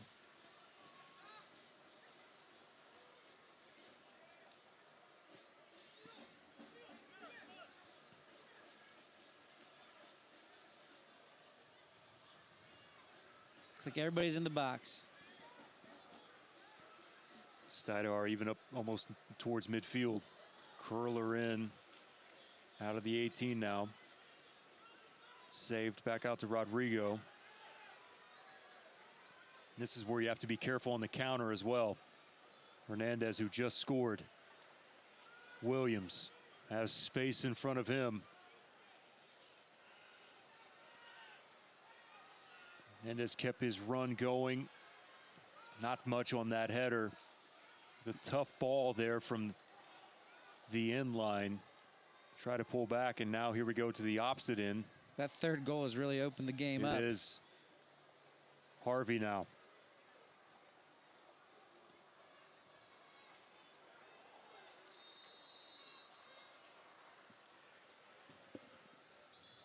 A little frustration there from Altamirano. Roughnecks are going to make their 3rd substitution now.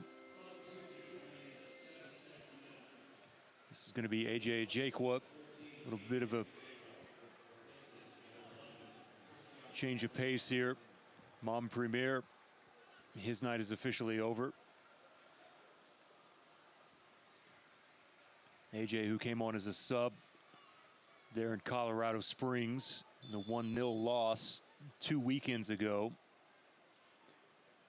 Now his 13th appearance, has played 512 minutes so far, has 2 assists on the season, still looking for that first goal.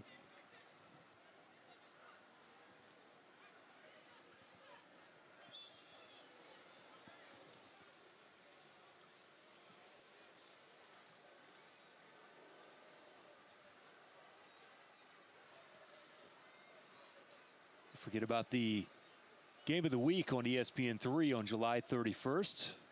Wednesday night soccer, land of enchantment. Got 2 of the USL's newest clubs battle for playoff positioning. El Paso Locomotive FC travels to New Mexico United. See it all July 31st on Wednesday night soccer on ESPN+.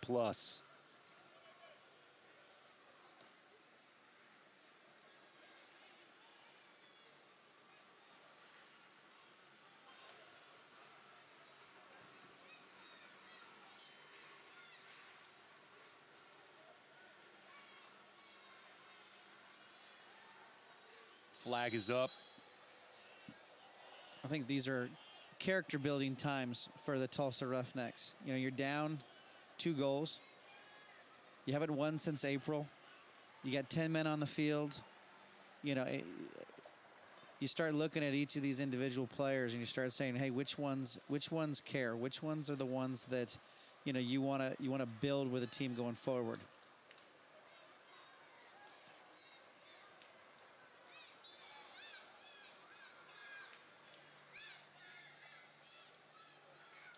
Foul here as Harvey picks himself up.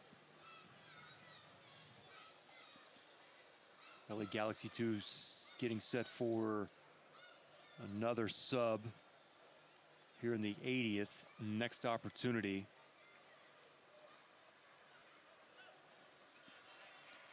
Looked like a little bit of a high kick. Now that sub.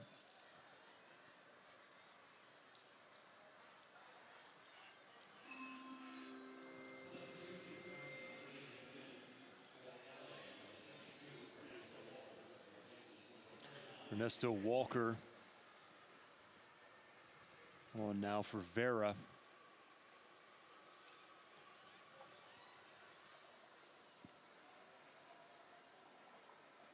Vera's one of those young men that came up through the academy.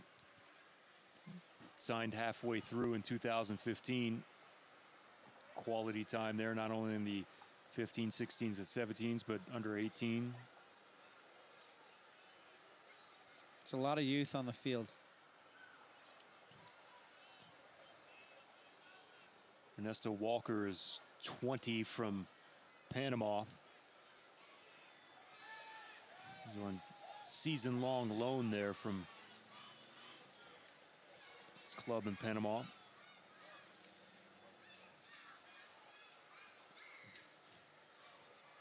Made an appearance on the Panama under-20 national team 6 different occasions. Did Walker.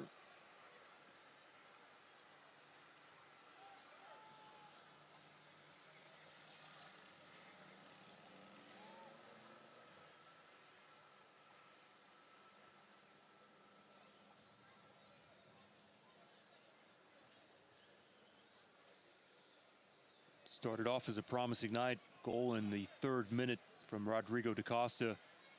He's now seen the Roughnecks concede 3 goals in a row. Tied up at 1 at the end of the first half.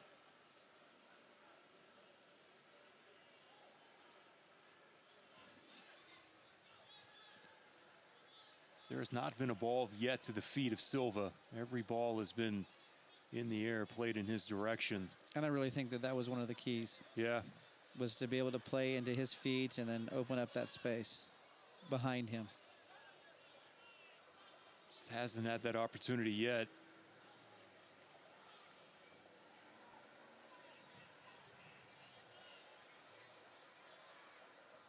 One more time there, looking for Silva from da Costa. Altamirano steps over it. Off to the races, quickly to the other end, to the sub. And Gonzalez, who has an assist. Off of the deflection, and Steidehar had to quickly change his course to protect the post.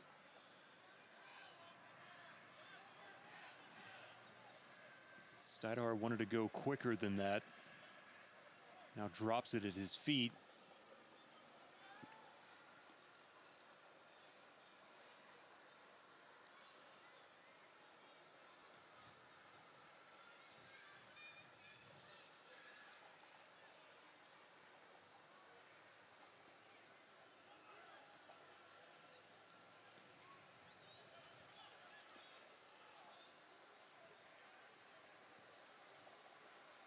Possession numbers still heavily in favor of LA Galaxy 2.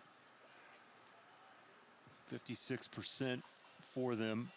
At one point that was a 63% advantage for Tulsa, and it's gone the other direction. There's a blast and off of the deflection. Saw big 72 Ernesto come in there with an opportunity here in the opening moments of his appearance in this game.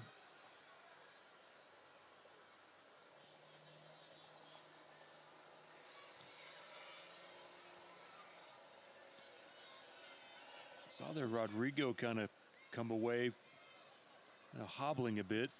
Yeah, I think he may have asked that hamstring to do a little bit more than it's ready to do. Here's Schultz. Definitely keep an eye on that.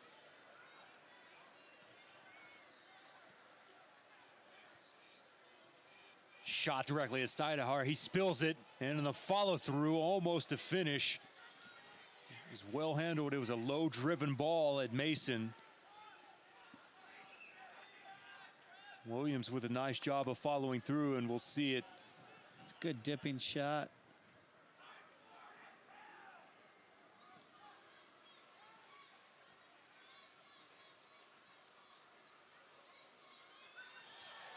DaCosta was hollering for a handball. And he gets awarded with it.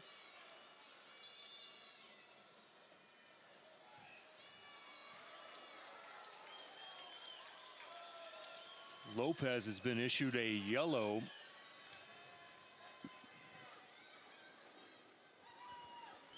But what's the call? Yeah, they were screaming on the pitch as it was a handball. You heard him clearly say that it was a hand, and I thought that's initially what the call was going to be, and then he never pointed. Maybe illegal pass back now? I don't know. Let's get a look if we can.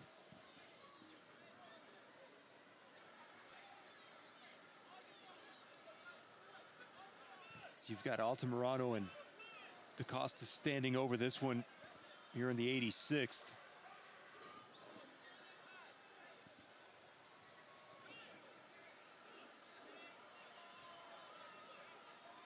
And hopefully we can bring that replay to you here in a moment. Referee gives a thumbs up.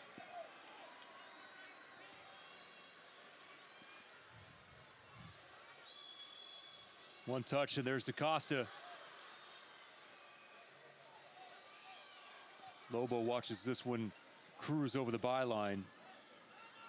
So a missed chance, and here's the replay. Troy, let's see what we see here. Yeah, pass back. Illegal pass back. Yep, you're exactly right. Just a little nick off of his foot.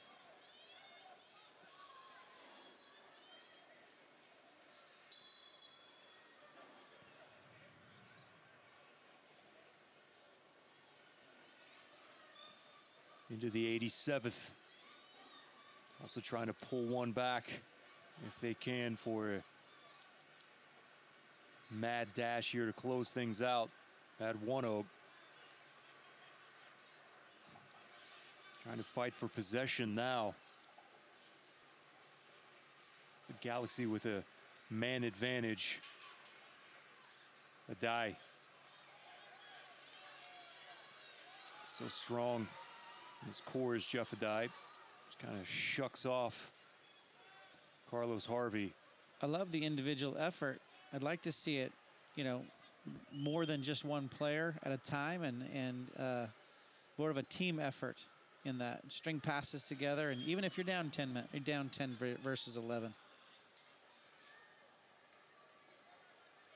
Individually, you can see there's a lot of heart. They're working their way through it. I just like to see it as a team.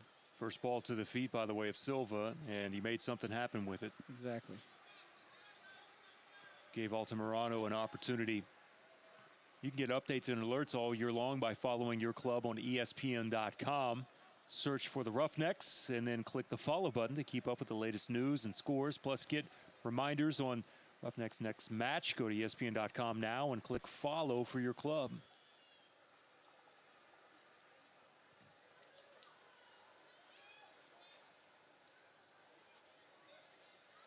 Things are not going to get easier for the Tulsa side with Phoenix coming in on Saturday. Yeah, that Phoenix team is putting up impressive numbers. Only conceded 17 so far in the season. 52 goals for them. They've won 10 consecutive matches. They are flexing their muscles, are the defending Western champions.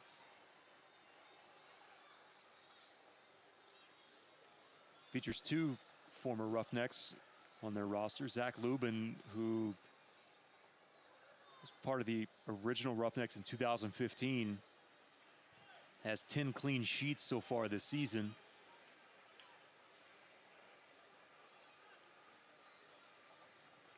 Well, I think part of, what Tulsa needs to do is they need to focus on scoring. You said it yourself that, in those first 5 games, they had, 13 goals? Yep. It's about a 2.6 goals per average. And since then, 16 goals in their last 15 games. That's like 1.06 goals per game. Yeah, they were off to the fastest start in franchise history as far as points, goals scored. A lot of that was due to Luca Lobo having an unbelievable start to the season.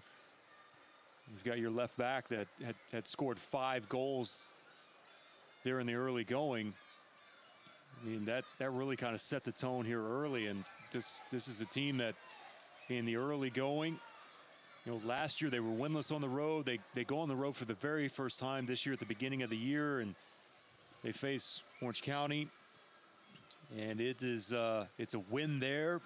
And since that moment, they just have not had any luck on the road as far as wins. And when the scoring dries up, so do start looking for answers, and so do the wins.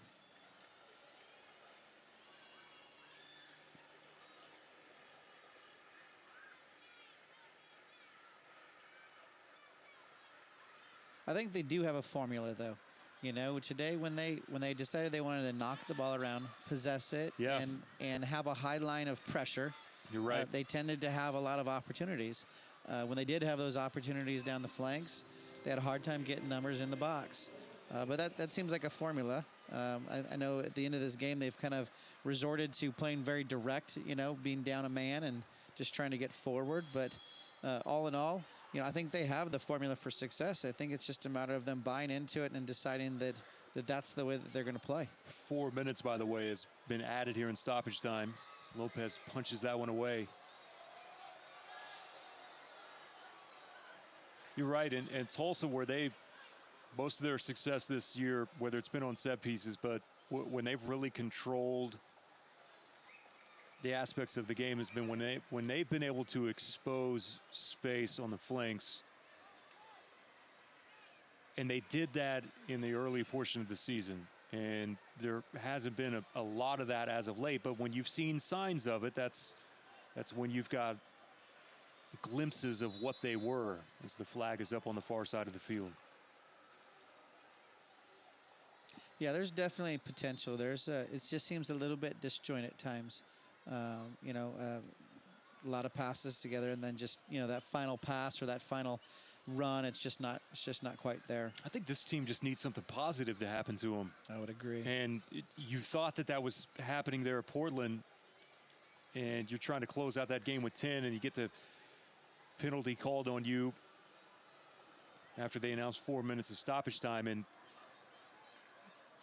clock continuing to run, and they didn't call that PK until the 95th minute actually is stoppage time. And to have a victory taken away there just kind of adds to it.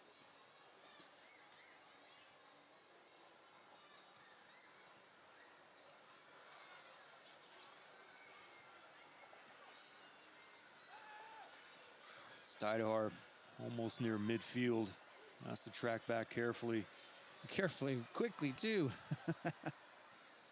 Seen keepers at times kind of get turned as they're trying to look to see where the ball's at and run at the same time, and their feet tingle together. Did a good job.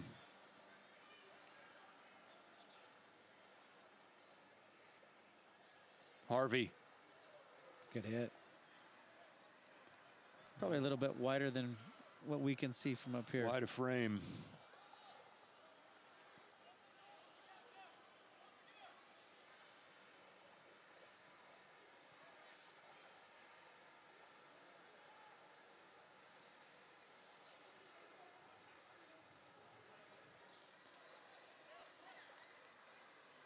LA looks as though they're just killing off a penalty in hockey. They're just knocking it down and just kind of sitting back and starting to figure out that they've got a pretty hefty schedule ahead of them the next couple of weeks. They do. There's chance from Silva.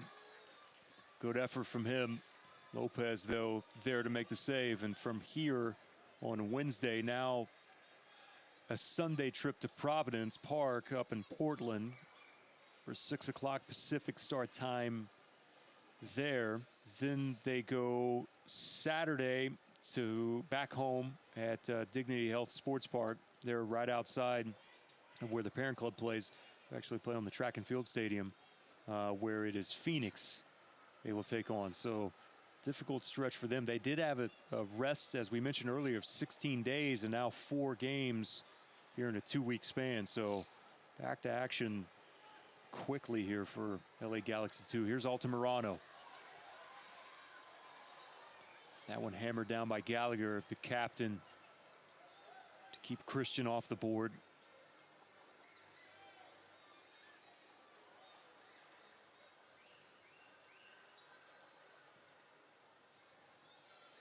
Too far for Silva, and that's going to do it. Final whistle there from the center means that we have come to the end of tonight's match. And LA Galaxy 2 comes in and now matches their number of wins on the road from all of last season with their 3rd win. They are now 3-4-3 away from home this season after the 3-1 win here over Tulsa this evening. Yeah, I think they had some youth players step up. I think they brought in a pretty different lineup, and they came out of this one with some good resiliency and building for the next couple of weeks. And scoring 3 goals, they've now pushed their total to 33 goals scored for them so far on the season. And the long road trip up to Portland for Sunday's match. Roughnecks back here on Saturday in this 2-game swing. Now face what many consider to be not only the hottest team in the league and potentially be the hottest team in league history, but maybe the best collection of talent in the entire league of Phoenix. That's Saturday, July 27th here at One Oak, before they then go on the road for 3 straight matches. First at OKC, then to the Real Monarchs, and then to Austin before they are back here on the 28th of August against Las Vegas. So the Galaxy come in with a big win as they now position themselves here for the playoffs in the western side of the table. Roughnecks still searching for answers, and that right there from Fredlin with hands on the hips kind of tells the entire story of tonight. There's a goal early by Rodrigo da Costa in the 3rd minute that got us off and running, but not much offense out of the Roughnecks the rest of the way through as they fall here at home here tonight. I say thank you to all the crew for all of their great work tonight, all the great camera angles that we had here, and the production staff. And we'll be back here again on Saturday. Troy, I enjoyed it. Thank you, sir. Yeah, thanks for having me. Roughnecks fall 3-1 here tonight. Back in action at One Oak, 7:30 with Phoenix Rising coming to town. We'll see you back here on that night. And thanks to everyone for watching in on ESPN Plus tonight. We'll leave you with the backdrop of downtown Tulsa. Final score for the final time. Los Dos, the winner tonight, 3-1 over the Tulsa Roughnecks. Have a good night from all of us here in Tulsa, Oklahoma.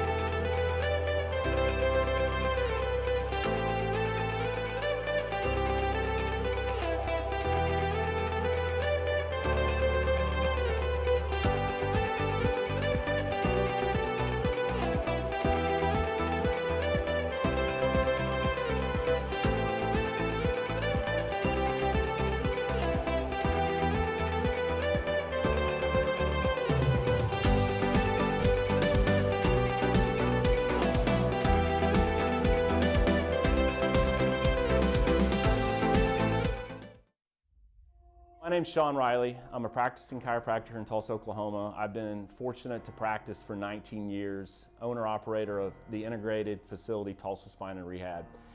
This is what sets us apart at Tulsa Spine and Rehab. Integrated care. We have multiple different providers providing multiple different options for multiple different types of conditions. We have a concise treatment plan. What that means is it's not going to be open-ended. We're going to make specific recommendations. We're going to get you feeling better as quickly as we possibly can. And lastly, we're going to get you, the patient, on board with your treatment. What that means is we want to get you involved. We want to get you doing home exercise. We want you modifying activity. And what that means is we're going to try to keep you out of this office. Ultimately, we want to get you moving.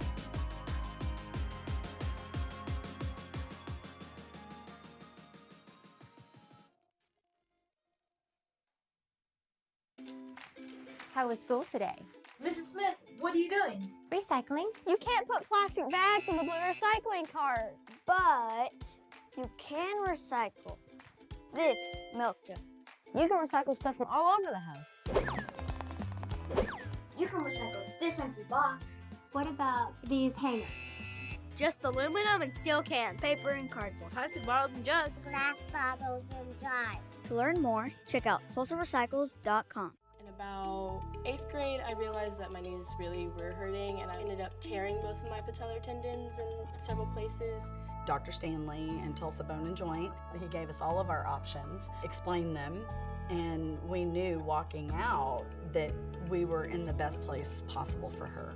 From a mom's perspective, without Dr. Stanley, without his staff, we would not have been able to give her her senior year.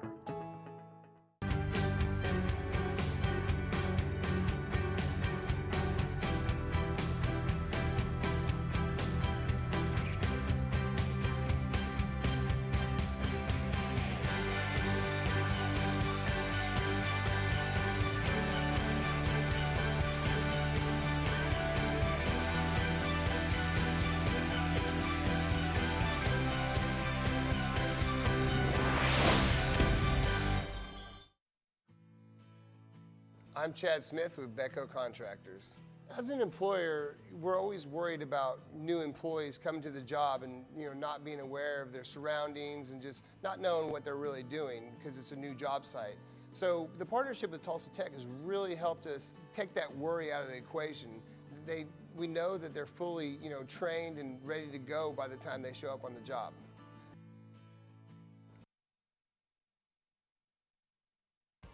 This copyrighted telecast of the United Soccer League Championship cannot be retransmitted, rebroadcast, or reproduced without the expressed written consent of the United Soccer League Championship.